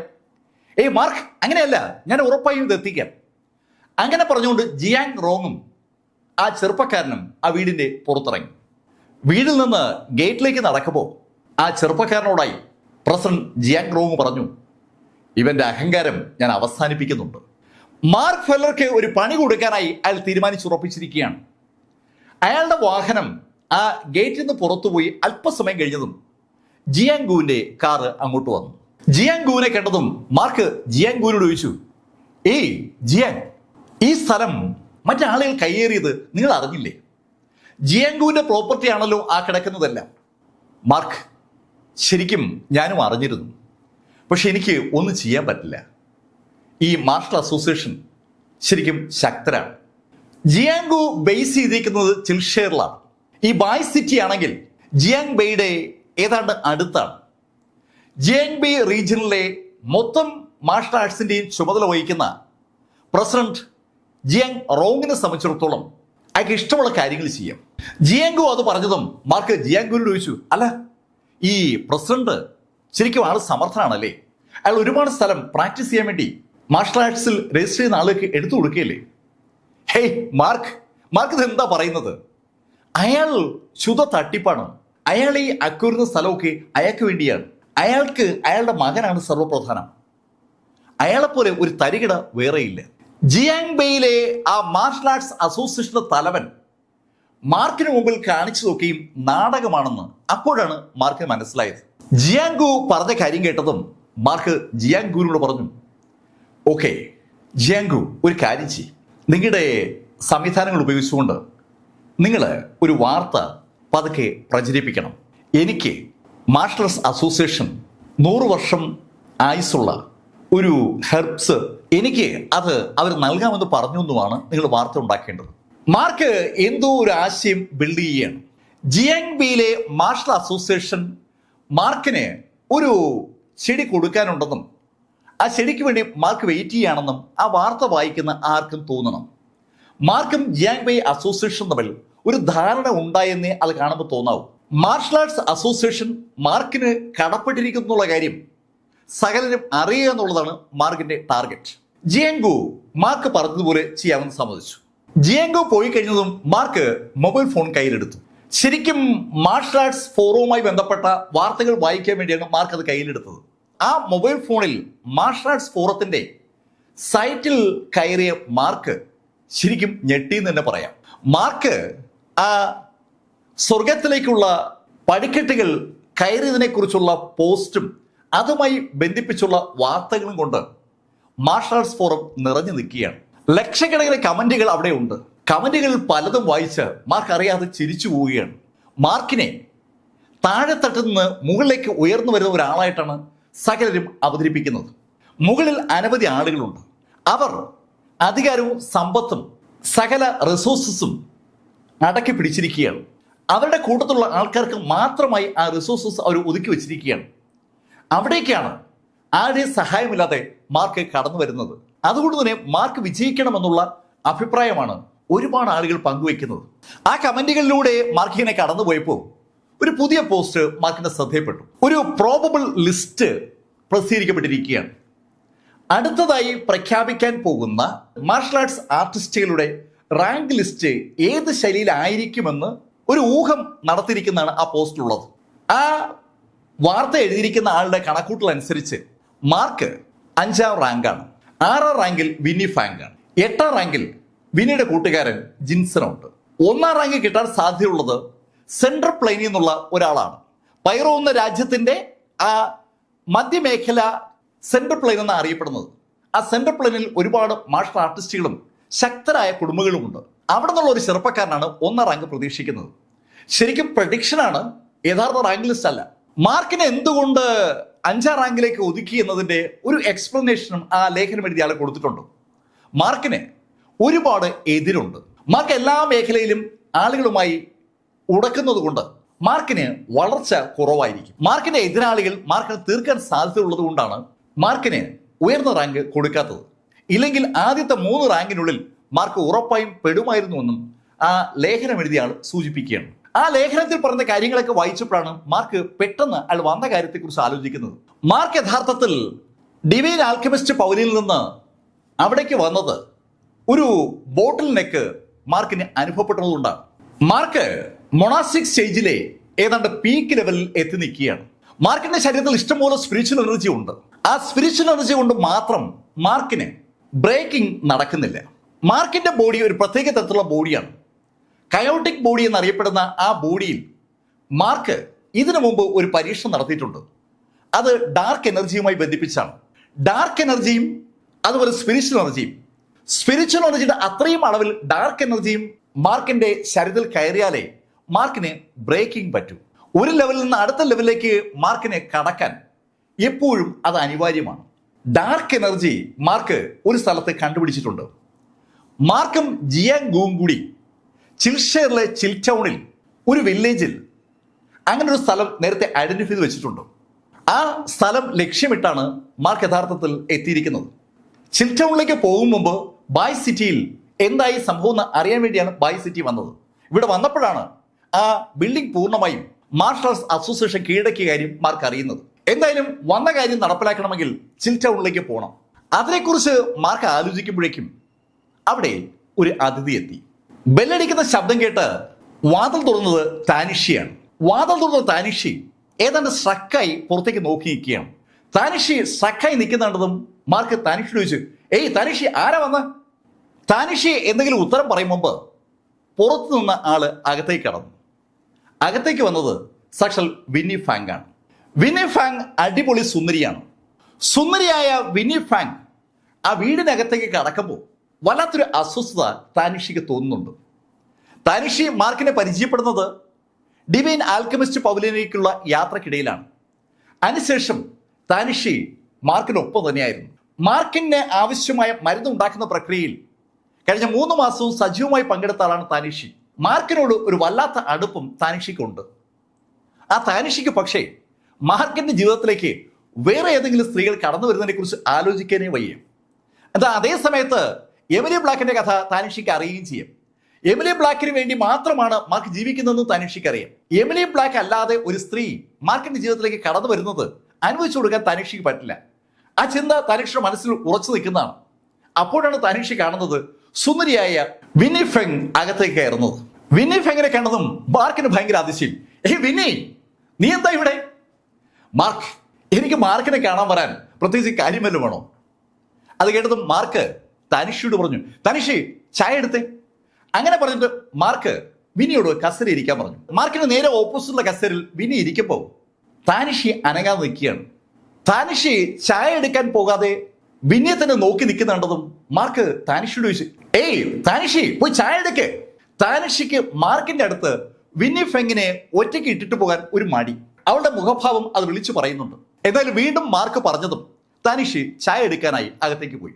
താനിഷി അകത്തേക്ക് പോയതും മാർക്ക് വീണ്ടും വിനിയോട് ചോദിച്ചു, അല്ല വിനി, നീ എന്താ വന്നത്? മാർക്ക്, ഞാൻ പറഞ്ഞല്ലോ മാർക്കിനെ കാണാൻ എനിക്ക് തോന്നുമ്പോൾ ഞാൻ വരും. ഏയ് താനിഷി, നീ വന്ന കാര്യം പറ. താനിഷി വെറുതെ തന്നെ കാണാൻ വരില്ല എന്ന് മാർക്കിന് നന്നായിട്ട് അറിയാം. മാർക്ക്, ഞാൻ വന്നത് ഒരു വാർത്ത അറിഞ്ഞിട്ടാണ്. വിനി, എന്താ വാർത്ത? മാർക്ക് ചിൽടൗണിൽ ഒരു പുതിയ സ്ഥലം കണ്ടെത്തിയിരിക്കുകയാണ്. ചിൽടൗണിൽ പുതിയ സ്ഥലം കണ്ടെത്തിയിരുന്നു. അതെ മാർക്ക്, അവിടെ ഈ ഡാർക്ക് എനർജിയുള്ള ഒരു സ്ഥലം ആരോ കണ്ടെത്തിയിട്ടുണ്ട്. അവിടെ എന്തൊക്കെയോ നിധികളുണ്ടെന്നാണ് ഒരു വാർത്ത. ആ നിധി എടുക്കാനായി ഒരുപാട് ആളുകൾ അങ്ങോട്ടേക്ക് തിരിച്ചിരിക്കുകയാണ്. ഞാൻ അറിഞ്ഞ വിവരം അനുസരിച്ചാണെങ്കിൽ ബ്ലാക്ക് കുടുംബത്തിൽ നിന്നും ആളുകൾ അങ്ങോട്ട് തിരിച്ചിട്ടുണ്ട്. വിന്നി പറഞ്ഞ കാര്യം കേട്ടതും മാർക്ക് ശരിക്കും ഞെട്ടിപ്പോവുകയാണ്. മാർക്ക് ഡാർക്ക് എനർജി കൾട്ടിവേറ്റ് ചെയ്യാനായി പോകാനിരുന്ന സ്ഥലമാണ് ഇപ്പൊ ഇതാ ആളുകൾ നിധി ഉണ്ടെന്ന് കരുതി എക്സ്പ്ലോർ ചെയ്യാൻ പോകുന്നത്. മാർക്കിന് അത് കേട്ടപ്പോൾ ഒരു വല്ലാത്ത അതിശയം. മാർക്ക് വിന്നിയോട് പറഞ്ഞു, വിനി, ഞാൻ അങ്ങോട്ട് പോകാനിരിക്കുകയായിരുന്നു. മാർക്ക്, അതെനിക്കറിയാം, അതുകൊണ്ടാണ് ഞാൻ ഓടി വന്നത്. മാർക്ക് ഇപ്പോൾ ശരിക്കും ഫേമസ് ആണ്. ഏയ് വിനി, അത് വിട്. മാർക്ക് അതൊന്നും അല്ല. മാർക്ക് മാർഷൽ ആർട്സ് ഫോറത്തിൽ തിളങ്ങി നിൽക്കുകയല്ലേ, അതുകൊണ്ട് മാർക്കിനെ എല്ലാവരും അറിയും. വിനി, അപ്പൊ ഞാൻ എന്ത് ചെയ്യും? മാർക്ക്, ഞാൻ ഒരു കാര്യം കൊണ്ടുവന്നിട്ടുണ്ട്. അങ്ങനെ പറഞ്ഞിട്ട് വിനി അവളുടെ കൈ ഒന്ന് നീട്ടിയതും അവളുടെ കൈയിലേക്ക് ഒരു തൊപ്പി വന്നു. ശരിക്കും ഒരു മാജിക്കുകാരിയുടെ കരവിരുതോടു കൂടിയാണ് അവൾ ആ കൈയിലേക്ക് തൊപ്പി വരുത്തിയത്. അവളുടെ ഇടത് കൈ കാണുന്ന മാന്ത്രിക വള യഥാർത്ഥത്തിൽ ഒരു മാന്ത്രിക നിലവറയാണ്. ആ നിലവറയിൽ നിന്നാണ് തൊപ്പി വലത് കൈയിലേക്ക് വന്നത്. ശരിക്കും കണ്ണഞ്ചിക്കുന്ന വേഗത്തിലാണ് അവൾ അത് ചെയ്തത്. ശൂന്യതയിൽ നിന്ന് അവളുടെ കയ്യിലേക്ക് തൊപ്പി വന്നതേ പെട്ടെന്ന് ആർക്ക് തോന്നത്തുള്ളൂ. പച്ച നിറത്തുള്ള ഒരു തൊപ്പിയാണ് അവളുടെ കയ്യിലേക്ക് വന്നത്. അവൾ ആ തൊപ്പി എടുത്ത് അവളുടെ തലയിലേക്ക് വെച്ചു. ആ തൊപ്പി അവളുടെ തലയിലേക്ക് വെച്ചതും മാർക്ക് വല്ലാതെ അമ്പരപ്പോടെ വിനിയുടെ മുഖത്തേക്ക് നോക്കി പോവുകയാണ്. വിനിയുടെ മുഖം ഇപ്പോ ഒരു മഞ്ഞ കൊണ്ട് മറഞ്ഞതുപോലെയാണ് കാണപ്പെടുന്നത്. വിന്നിയാണ് ആ തൊപ്പി വെച്ചിരിക്കുന്നതെന്ന് ആരും പറയത്തില്ല. ശരിക്കും ആ തൊപ്പി ഒരു മാന്ത്രിക തൊപ്പിയാണെന്ന് പറയാം. ആ തൊപ്പി അവിടെ തലയിൽ നിന്ന് എടുത്തിട്ട് വിനി മാർക്കിനോട് ചോദിച്ചു, മാർക്ക് എങ്ങനെയുണ്ട്? വിനി സംഭവം കൊള്ളാം, പക്ഷേ ഈ തൊപ്പിയുടെ കളറാണ് പ്രശ്നം. ഈ പച്ച കളർ തൊപ്പിയും വെച്ച് ഞാൻ ചെന്നാൽ ആരായാലും എന്നെ നോട്ട് ചെയ്യില്ലേ? മാർക്ക്, ഒരു സ്ഥലത്ത് നടന്ന ലേലത്തിൽ നിന്ന് ഞാൻ വാങ്ങിച്ചെടുത്താണ് ഈ തൊപ്പി. എനിക്ക് ഇതിൻ്റെ നിറം മാറ്റാനൊന്നും അറിയത്തില്ല. മാർക്കിന് പക്ഷെ ഇത് ഉപയോഗപ്പെടുമെന്നാണ് എൻ്റെ വിശ്വാസം. മാർക്ക് എന്തായാലും ആ സ്ഥലത്തേക്ക് പോകും. മാർക്ക് അവിടെ ചെല്ലുമ്പോൾ സ്വാഭാവികമായിട്ടും അവിടെ ബ്ലാക്ക് കുടുംബത്തിലെയും മറ്റ് പ്രമുഖ കുടുംബങ്ങളിലെ ആളുകൾ കാണാം. അവർ എല്ലാവരും മാർക്കിനെ നോട്ടമിടുന്ന കക്ഷികളാണ്. സഷൽ ഷാൻഹായി പൈറോയിലെമ്പാടും മാർക്കിനെ വലവീശിരിക്കുകയാണ്. മാർക്കിനെ ആര് കൊന്നാലും ഷാൻഹായിയുടെ സപ്പോർട്ട് അവർക്ക് കിട്ടും. അതറിയാവുന്ന ആളുകൾ മാർക്കിനെ കിട്ടിയാൽ അപ്പൊ കൊല്ലും. അത് വിനിക്ക് അറിയാം. വിനിക്ക് നേരത്തെ അവിടെ ആ ചിൻടൗണിൽ മാർഷൽ ആർട്സ് അസോസിയേഷൻ പെരുമാറിയത് നന്നായിട്ട് അറിയാം. വിന്നി അവിടുത്തെ അസോസിയേഷൻ പ്രസിഡന്റ് മാർക്കിനെ ചതിച്ചത് അറിഞ്ഞിട്ടുണ്ട്. ഗ്രാൻഡ് മാസ്റ്റേഴ്സിനെ കൊടുക്കാന്ന് പറഞ്ഞ് മാർക്കിനെ പിടിച്ചിരുത്തിയ അയാൾ മാർക്കിന് യഥാർത്ഥത്തിൽ കാവോഷാനെ പിടിച്ചു കൊടുത്ത കഥ ഇപ്പൊ വിന്നിക്ക് അറിയാം. അതുകൊണ്ട് തന്നെ ആ ടൗണിലെ മാർഷൽ ആർട്സ് അസോസിയേഷന്റെ പ്രസിഡന്റ് പോലും മാർക്കിനെ കൊല്ലാൻ കൂട്ടുനിന്ന സ്ഥിതിക്ക് ഇനി ഈ പൈറോയിലെ എല്ലാവരും അത് ശ്രമിക്കും. അത് വിന്നിക്ക് നന്നായിട്ട് അറിയാം. അതുകൊണ്ടാണ് വിന്നി മാർക്കിനോട് നിർബന്ധമായി ആ തൊപ്പി ധരിക്കണമെന്ന് പറഞ്ഞത്. വിനി ഇത്രയും പറഞ്ഞപ്പോഴേക്കും താനിഷി ചായയുമായി അവിടെ എത്തി. ചായ കുടിച്ചു കഴിഞ്ഞതും മാർക്ക് വിന്നിയോട് പറഞ്ഞു, വിനി അങ്ങനെയാണെങ്കിൽ നമുക്ക് ഇപ്പൊ തന്നെ ചിൽറ്റൗണിലേക്ക് തിരിക്കാം. മാർക്കും വിനി ഫെങ്ങും താനിഷിയും നീലുമായി ബായ് സിറ്റിയിൽ നിന്ന് ഉടൻ തന്നെ ചിൽഷറിലേക്ക് തിരിച്ചു. ചിൽഷറിലെ ചിൽറ്റൗണിലെത്തിയതും മാർക്ക് നീലിനെ താനിഷിയും വിനിയെ ഏൽപ്പിച്ചു. വിനിയോടായി മാർക്ക് പറഞ്ഞു, വിനി ഇവരെ സംരക്ഷിക്കണം, ഞാൻ എന്തായാലും ആ സ്ഥലം വരെ ഒന്ന് പോകാം. വിനി നീലിനെയും താനിഷിയും സംരക്ഷിച്ചോളാമെന്ന് വാക്കുകൊടുത്തതും മാർക്ക് അവിടെ നിന്ന് നേരെ ആ വില്ലേജിലേക്ക് തിരിച്ചു. ചിൽടൗണിൽ നിന്ന് ഏകദേശം ഒരു 2 മണിക്കൂറോളം യാത്ര ചെയ്യുമ്പോഴാണ് ഗ്രാമ അതിർത്തിയിലെത്തുന്നത്. ടൗണിന്റെ അതിർത്തിയിലാണ് ആ സ്ഥലം. മാർക്കും ജിയാങ്കുവും നേരത്തെ അവിടെ ചെല്ലുമ്പോൾ അവിടെ ഒരു മഞ്ഞ റിബൺ കൊണ്ട് പോലീസ് വേർതിരിച്ചിരുന്നു. പക്ഷേ മാർക്ക് ഇപ്പോൾ ചെല്ലുമ്പോൾ ആ റിബൺ അവിടെ കാണാനില്ല. ആ സ്ഥലം എക്സ്പ്ലോർ ചെയ്യപ്പെട്ടതിന്റെ ലക്ഷണമാണ് ആ റിബൺ അവിടെ നിന്ന് റിമൂവ് ചെയ്തുകൊണ്ട് മനസ്സിലാക്കേണ്ടത്. ആ സ്ഥലം സകലരും അറിഞ്ഞതുകൊണ്ട് ആ സ്ഥലത്തേക്ക് ആളുകൾ ഒഴുകി എത്തിയിട്ടുണ്ടാകും എന്നുള്ള പ്രതീക്ഷയോടുകൂടിയാണ് മാർക്ക് എത്തുന്നത്. പക്ഷെ അവിടെ എത്തിയ മാർക്ക് കാണുന്നത് ഏകദേശം 1 ഡസനോളം ആളുകൾ മാത്രമാണ്. വേറെ ആളുകളൊന്നുമില്ല. ആൾക്കൂട്ടത്തിനിടയിലാണെങ്കിൽ തന്നെ ആരും തിരിച്ചറിയില്ല എന്നാണ് മാർക്ക് കരുതിയിരുന്നത്. പക്ഷെ അവിടെ ഏകദേശം 1 ഡസനോളം ആളുകളേ ഉള്ളൂ. അവരുടെ ഇടയിൽ മാർക്ക് സ്വാഭാവികമായി ശ്രദ്ധിക്കപ്പെടും. പച്ച തൊപ്പി വെച്ച് ഒരു ചെറുപ്പക്കാരൻ അങ്ങോട്ട് നടന്നു വരുന്ന കണ്ടതും ആ ഗ്രൂപ്പിന്റെ ഭാഗമായ ആളുകൾ പരസ്പരം സംസാരിക്കുകയാണ്. ഹേയ്, ഇത് കൊള്ളാലോ, ഒരുത്തൻ ഈ പകൽ സമയത്ത് പച്ച തൊപ്പിയൊക്കെ വെച്ച് ഇറങ്ങിയിരിക്കുന്നു, ഇവൻ ആരുടെ? ആളുകൾ തന്നെ കളിയാക്കുന്നത് മാർക്കിനും കേൾക്കാം. മാർക്കിനെ കണ്ടതും അതിലൊരാള് മാർക്കിനെ അയാളുടെ അടുത്തേക്ക് വിളിച്ചു. ഇവിടെ വാ.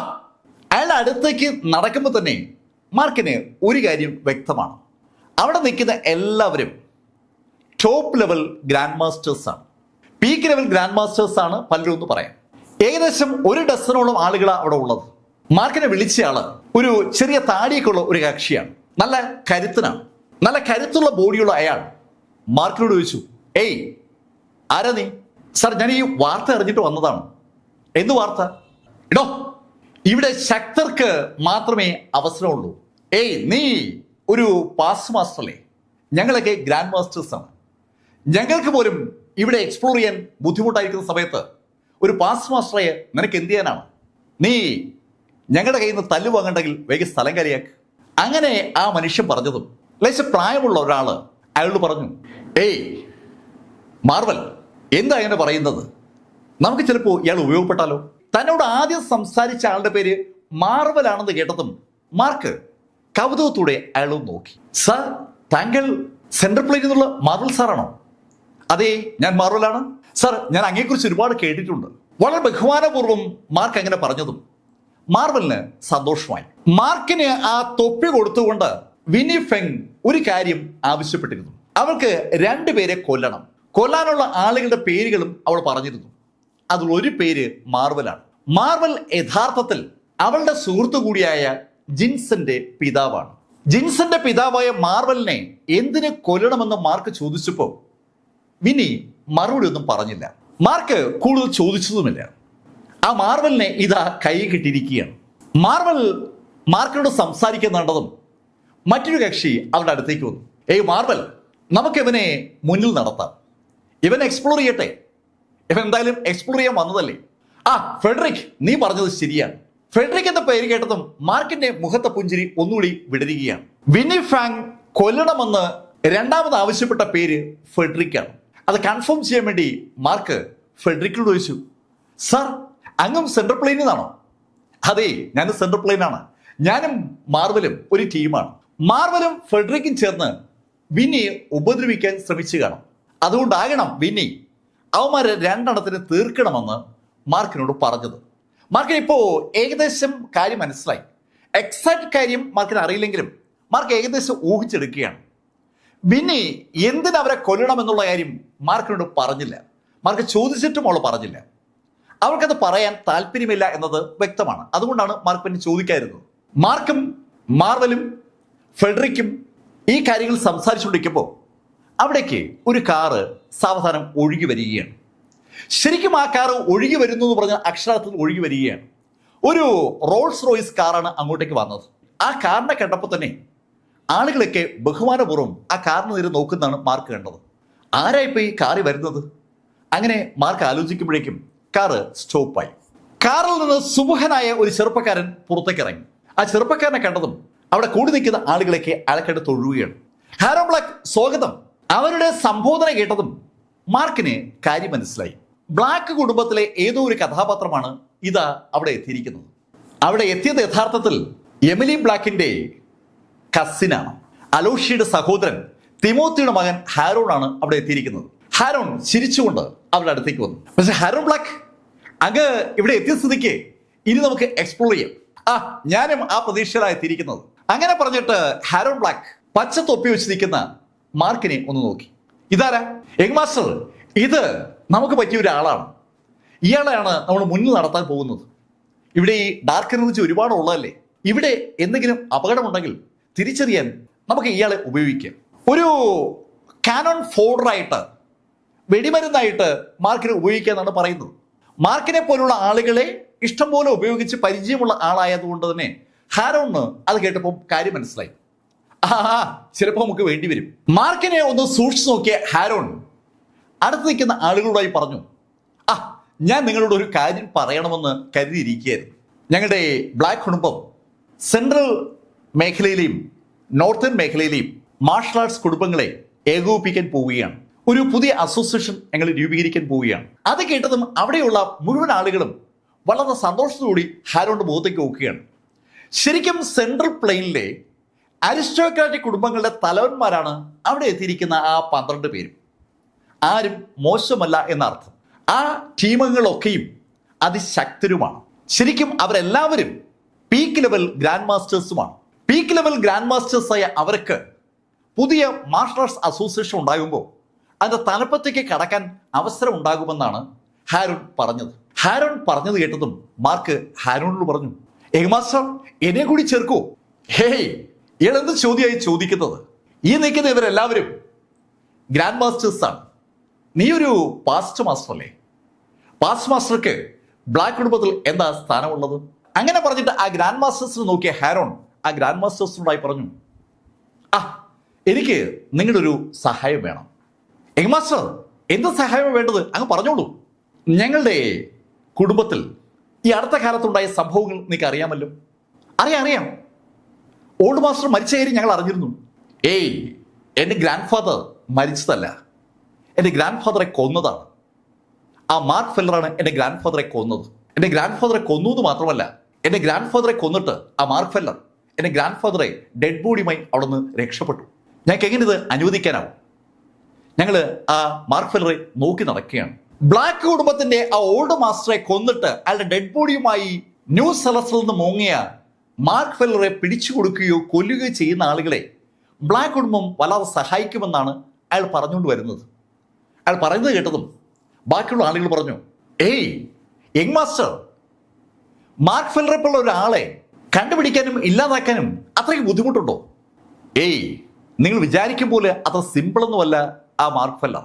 എൻ്റെ uncle Shanghai 3 top level grand മാസ്റ്റേഴ്സിനെ അവനെ പിടികൂടാനായി അയച്ചിരുന്നു.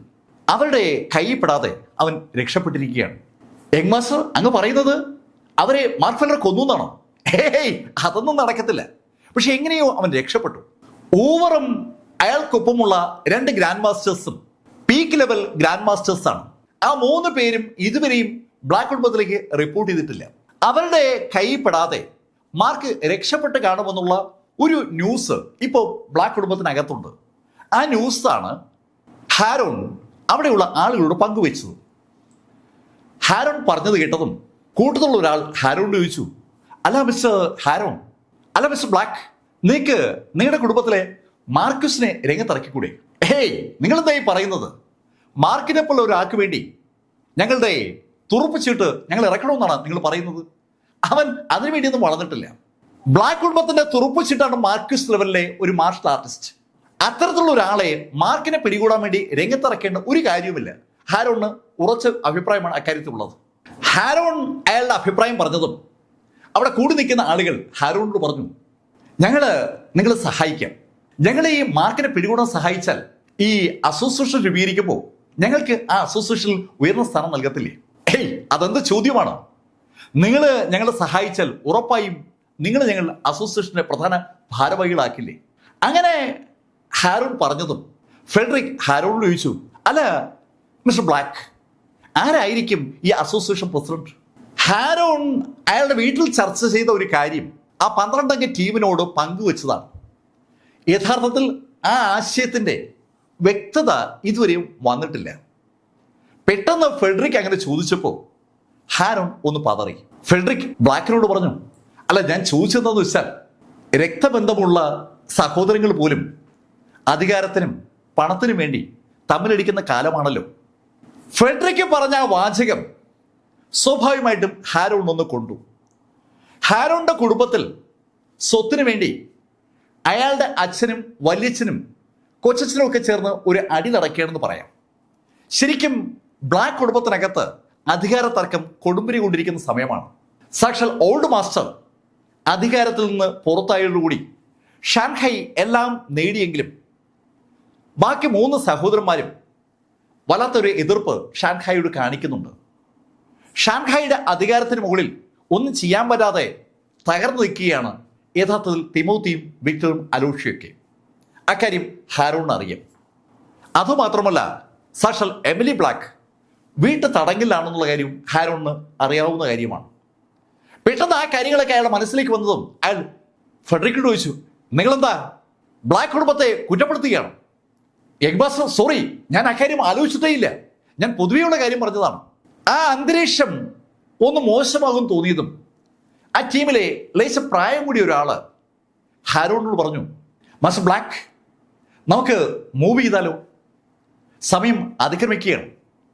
അയാളുടെ ആ അഭിപ്രായം എല്ലാവർക്കും ഇഷ്ടപ്പെട്ടു. പെട്ടെന്ന് തന്നെ മുന്നോട്ട് പോകാനുള്ള തീരുമാനമായി. ഏറ്റവും മുന്നിൽ ഇപ്പൊ നടക്കുന്നത് മാർക്ക് ഫെല്ലറാണ്. മാർക്ക് ഫെല്ലറിൽ നിന്ന് ഏകദേശം ഒരു 10 അടി പുറകിൽ മാറിയാണ് ബാക്കിയുള്ള ആളുകൾ നടക്കുന്നത്.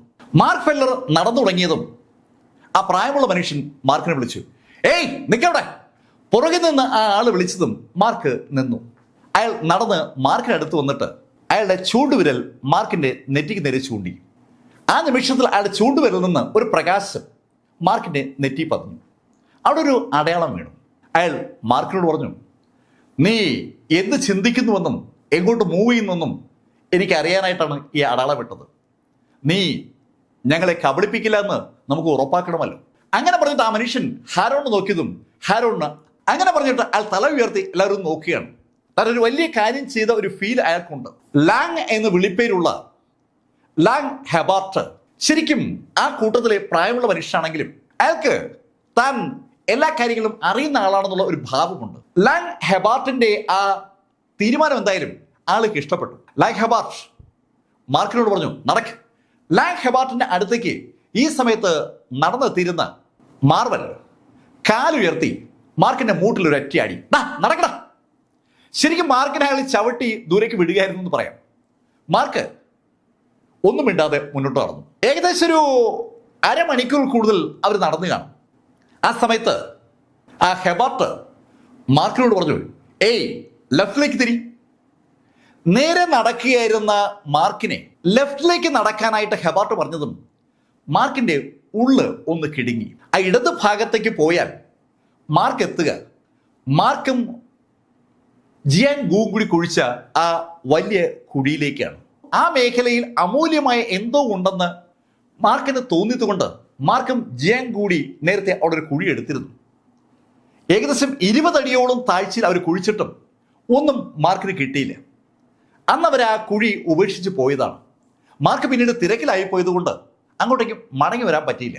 ആ കുഴിയുള്ള ഭാഗത്തേക്കാണ് ഇപ്പോൾ ഹെബാർട്ട് മാർക്കിനോട് നടക്കാൻ പറയുന്നത്. മാർക്ക് ശരിക്കും വിഷമിച്ചിട്ടാണെങ്കിലും ആ ഭാഗത്തേക്ക് പതുക്കെ നടന്നു തുടങ്ങി.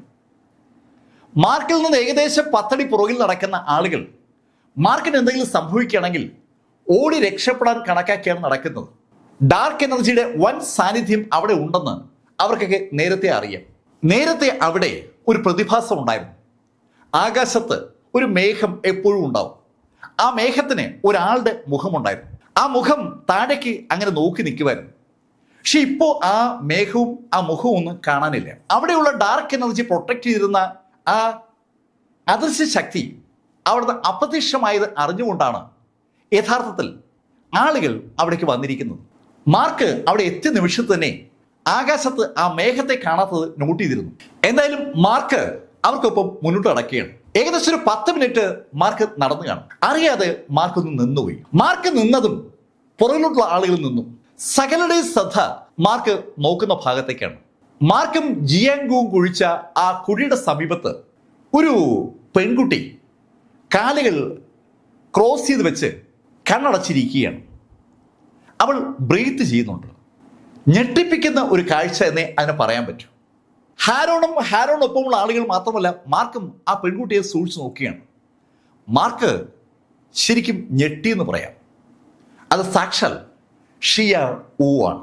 ചീഫ് ഊ എന്ന് മാർക്ക് വിളിക്കുന്ന റിച്ചാർഡ് ഊവിന്റെ മകൾ ഷിയ ഊ ആണ് അവിടെ വന്നിരിക്കുന്നത്. മാർക്ക് അതിവേഗം ആ പെൺകുട്ടിയുടെ അടുത്തേക്ക് നടന്നു. തൊട്ടുപുറകെ മറ്റുള്ളവരും. മാർക്കിന്റെ പുറകെ അവിടെ നടന്നെത്തിയ ഫെഡറിക്കും മാർവലും ആ പെൺകുട്ടിയെ തന്നെ സൂക്ഷിച്ചു നോക്കുകയാണ്. ശരിക്കും ഒരു സുന്ദരിയാണ് ഷിയ ഊ. ഷിയയ്ക്ക് ഇപ്പൊ ഏകദേശം ഒരു 19 വയസ്സോളം പ്രായം വരും. സുന്ദരിയായ ആ പെൺകുട്ടി കണ്ണടച്ചിരുന്ന് ബ്രീത്ത് ചെയ്യുകയാണ്. അവൾ ഡാർക്ക് എനർജിയാണ് ബ്രീത്ത് ചെയ്യുന്നതെന്ന് ഒറ്റ നോട്ടത്തിന് വ്യക്തമാണ്. ആ കാഴ്ച കണ്ടതും ഹെബ്രാട്ട് എല്ലാവരോടായി പറഞ്ഞു, ഏയ് അവൾ ഒരു പ്യൂർ ബ്ലാക്ക് ബോഡിക്കാരിയാണ്. ഒറ്റ നോട്ടത്തിൽ തന്നെ അയാൾക്ക് ആ പെൺകുട്ടിയെ മനസ്സിലായി എന്നർത്ഥം. ഈ സമയത്ത് അവളുടെ അടുക്കിലെത്തിയിരുന്ന മാർവൽ അവളെ തട്ടി വിളിച്ചു. തന്റെ പുറത്ത് ആരോ തട്ടിയെന്ന് മനസ്സിലായതും ഷിയ ഊ കണ്ണു തുറന്നു. ചാടി എണീറ്റ് അവൾ അമ്പരപ്പോടെ അവിടെ നിൽക്കുന്ന ആളുകളിലേക്ക് നോക്കി. ഏകദേശം ഒരു ഡസനോളം ആളുകൾ അവിടെയുണ്ട്. അവൾ അവരോട് ചോദിച്ചു, ഏയ് ആരാ നിങ്ങൾ? ഏയ് ഞങ്ങളും അതാ ചോദിക്കുന്നത്. നീ ആരാ? നീ എന്തിനാ ഇവിടെ വന്നത്? ഏയ് നിങ്ങൾ എന്ത് ചോദ്യമാണ് ചോദിക്കുന്നത്? എനിക്കെന്താ ഇവിടെ വന്നൂടെ? ഞാൻ സ്ഥിരമായി ഇവിടെ വരുന്നതാണ്. ഷിയ ഊ പെട്ടെന്ന് തന്നെ മറുപടി പറഞ്ഞു. അവൾ ആ മറുപടി പറയുമ്പോൾ മാർവലിന്റെയും അതുപോലെ ഫെഡറിക്കിന്റെ കണ്ണുകൾ അവളുടെ ശരീരം ഇങ്ങനെ ഒഴിയുകയാണ്. കാല് മുതൽ തല വരെ അവർ സ്കാൻ ചെയ്യുന്നു എന്ന് പറയാം. രണ്ടും പെണ്ണുപിടിയന്മാരാണെന്ന് ആ നോട്ടം വിളിച്ചു പറയുകയാണ്. ഷിയ ഊ യഥാർത്ഥത്തിൽ അവർ ശ്രദ്ധിച്ചിരുന്നില്ല. ഷിയ ഊ എല്ലാവരും ഒന്ന് മാറി മാറി നോക്കുമ്പോൾ ഹാരോൺ ഷിയ ഊനോട് ചോദിച്ചു, ഏയ് നീ ഇവിടെ എന്ത് ചെയ്യായിരുന്നു? ഞാനിവിടെ വെറുതെ ഇരിക്കുകയായിരുന്നു. ഞാൻ ഇടയ്ക്ക് കുഴിയിലേക്ക് ഇറങ്ങി നോക്കും. നീ കുഴിയിൽ ഇറങ്ങി നോക്കുന്നു? അതെ, ശരിക്കും നല്ല ഇരുട്ടാണ് ആ കുഴിയിൽ. ചുറ്റും നല്ല പ്രകാശമുണ്ടെങ്കിലും ആ കുഴിക്കകത്ത് നല്ല ഇരുട്ടാണ്. അതിനകത്തുള്ള ഇരുട്ടിന്റെ കാരണം ഡാർക്ക് എനർജിയാണെന്ന് അവിടെ കൂടി നിൽക്കുന്ന എല്ലാവർക്കും അറിയാം. ആ ഡാർക്ക് എനർജിയുള്ള ആ കുഴിക്കകത്തേക്ക് ആ പെൺകുട്ടി ഇറങ്ങുമെന്ന് പറഞ്ഞപ്പോൾ വിശ്വസിക്കാൻ ആളേക്ക് ഒരു മടി. അത് കണ്ടത് ഫെഡറിക് ഹാരോണോട് പറഞ്ഞു, യങ് മാസ്റ്റർ, നമുക്ക് ഇവിടെ വെറുതെ വിടാൻ പറ്റില്ല. നമുക്ക് ഇവിടെ അങ്ങ് തീർക്കണമല്ലോ. ഹാരോണും അതാണ് ആലോചിച്ചത്.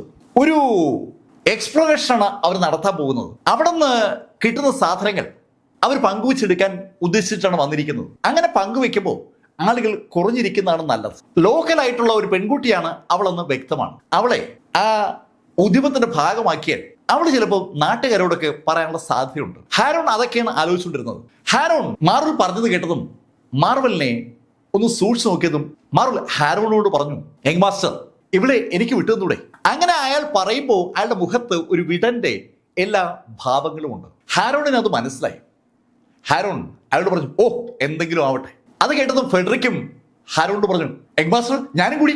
ഒരു കൊച്ചു പെൺകുട്ടിയെ കിട്ടിയപ്പോൾ ഫെഡറിക്കിനും ശരിക്കും സന്തോഷമായി. ഫെഡറിക്കും മാർവലും കൂടി ഷിയാ ഊവിന് നേരെ നടക്കുന്ന കണ്ടതും മാർക്ക് പെട്ടെന്ന് അവരോട് പറഞ്ഞു, ഏയ് നിക്ക് എന്താടാ നിനക്ക്? മാർവലും ഫെഡറിക്കും ഒരുമിച്ച മാർക്കിനോട് അങ്ങനെ ചോദിച്ചത്. ഏയ് ആ പെൺകുട്ടി പറഞ്ഞത് നിങ്ങൾ ശ്രദ്ധിച്ചില്ലേ? അവൾ ഈ കുഴിയിൽ ഇറങ്ങുമെന്നില്ലേ അവൾ പറഞ്ഞത്? ഈ കുഴിയിൽ ഇറങ്ങി പരിചയമുള്ള ഒരാള് നമുക്കിപ്പോൾ ഉള്ളതല്ലേ നല്ലത്? അതെ, അതിനെന്താ, അവളെ നമുക്ക് കൊണ്ടുപോകാമല്ലോ. അതിന് മുമ്പ് ഞാൻ അവളെ എങ്ങനെയുണ്ടോന്ന് നോക്കട്ടെ.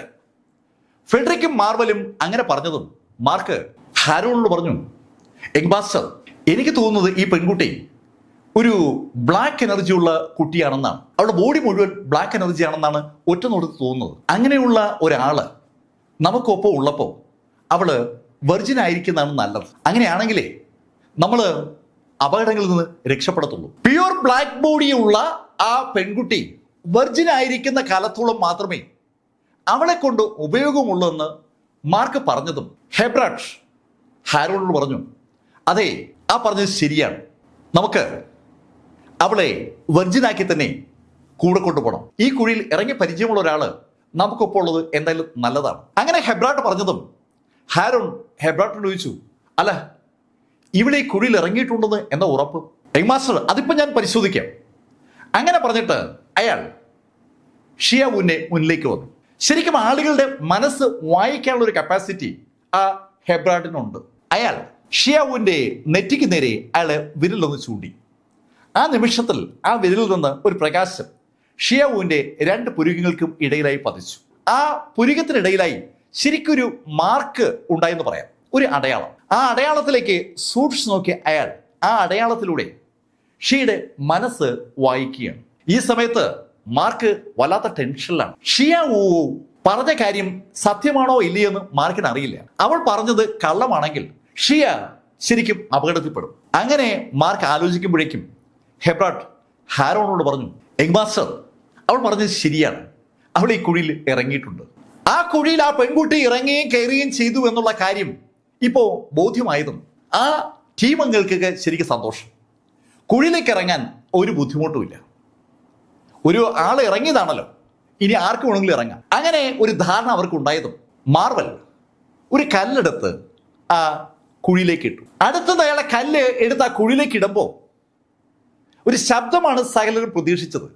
പക്ഷെ കല്ല് ആ കുഴിയിലേക്ക് ഇറങ്ങിയ ആ നിമിഷത്തിൽ അവർ കാണുന്നത് ആ കല്ല് ആവിയായി അങ്ങ് മാറുന്നതാണ്.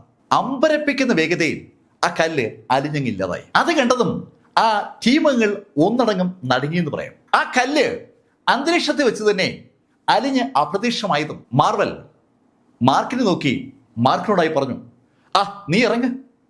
ഏയ് എനിക്ക് പറ്റത്തില്ല. പെട്ടെന്ന് മാർക്ക് അങ്ങനെ റിയാക്ട് ചെയ്തതും ഫെഡറിക് മാർക്കിനോട് പറഞ്ഞു, ഏയ് പേടിക്കണ്ട, ആളുകൾക്ക് ഒന്നും പറ്റത്തില്ല. കല്ലും മറ്റ് സാധനങ്ങളും ഒക്കെ ഇതുപോലെ എരിഞ്ഞു പോകത്തുള്ളൂ, ആളുകൾക്ക് ഒന്നും പറ്റില്ല. ഈ കുട്ടി ഇറങ്ങിയെന്നല്ലേ പറഞ്ഞത്, അതുകൊണ്ട് തന്നെ നമുക്ക് ഊഹിക്കും ആളുകൾക്ക് ഒന്നും പറ്റത്തില്ല. മാർക്ക് അവരുടെ മറുപടി കേട്ട് ലേശം ഭയന്നുവെന്ന് ഒരു തോന്നൽ മാർക്കിന്റെ മുഖത്തുണ്ടായി. മാർക്ക് പേടിച്ച് ഭയന്നതുപോലെ ഹാരോണിനോട് പറഞ്ഞു, യങ് മാസ്റ്റർ ഇത് ജീവൻ മരണ പോരാട്ടമാണ്. ഞാൻ താഴെ ഇറങ്ങി വിജയിച്ചു വരികയാണെങ്കിൽ ഉറപ്പായും അങ്ങ് എനിക്ക് ബ്ലാക്ക് കുടുംബത്തിൽ അവസരം തരണം. യങ്മാൻ നിനക്ക് എന്നെ വിശ്വസിക്കും. ഉറപ്പായും ബ്ലാക്ക് കുടുംബം നിന്നെ സംരക്ഷിക്കും. നീ ധൈര്യമായിട്ട് ഇറങ്ങിക്കോ. യങ് മാസ്റ്റർ എനിക്ക് ഭയമുണ്ട്. ഇറങ്ങുന്നതിന് മുമ്പ് എനിക്കൊരു ആഗ്രഹമുണ്ട്, അതൊന്ന് സാധിക്കാൻ എന്നെ സമ്മതിക്കൂ. ഏയ് യങ്മാൻ നിനക്ക് എന്താണ് ആഗ്രഹം പറഞ്ഞോളൂ. യങ് മാസ്റ്റർ താഴെ ഇറങ്ങിയ ഞാൻ ജീവനോട് മടങ്ങി വരുമെന്ന് എനിക്ക് ഒരു ഉറപ്പുമില്ല. ഞാൻ ആ പെൺകുട്ടിയുടെ ഒരു മുടിയൊന്ന് എടുത്തോട്ടെ.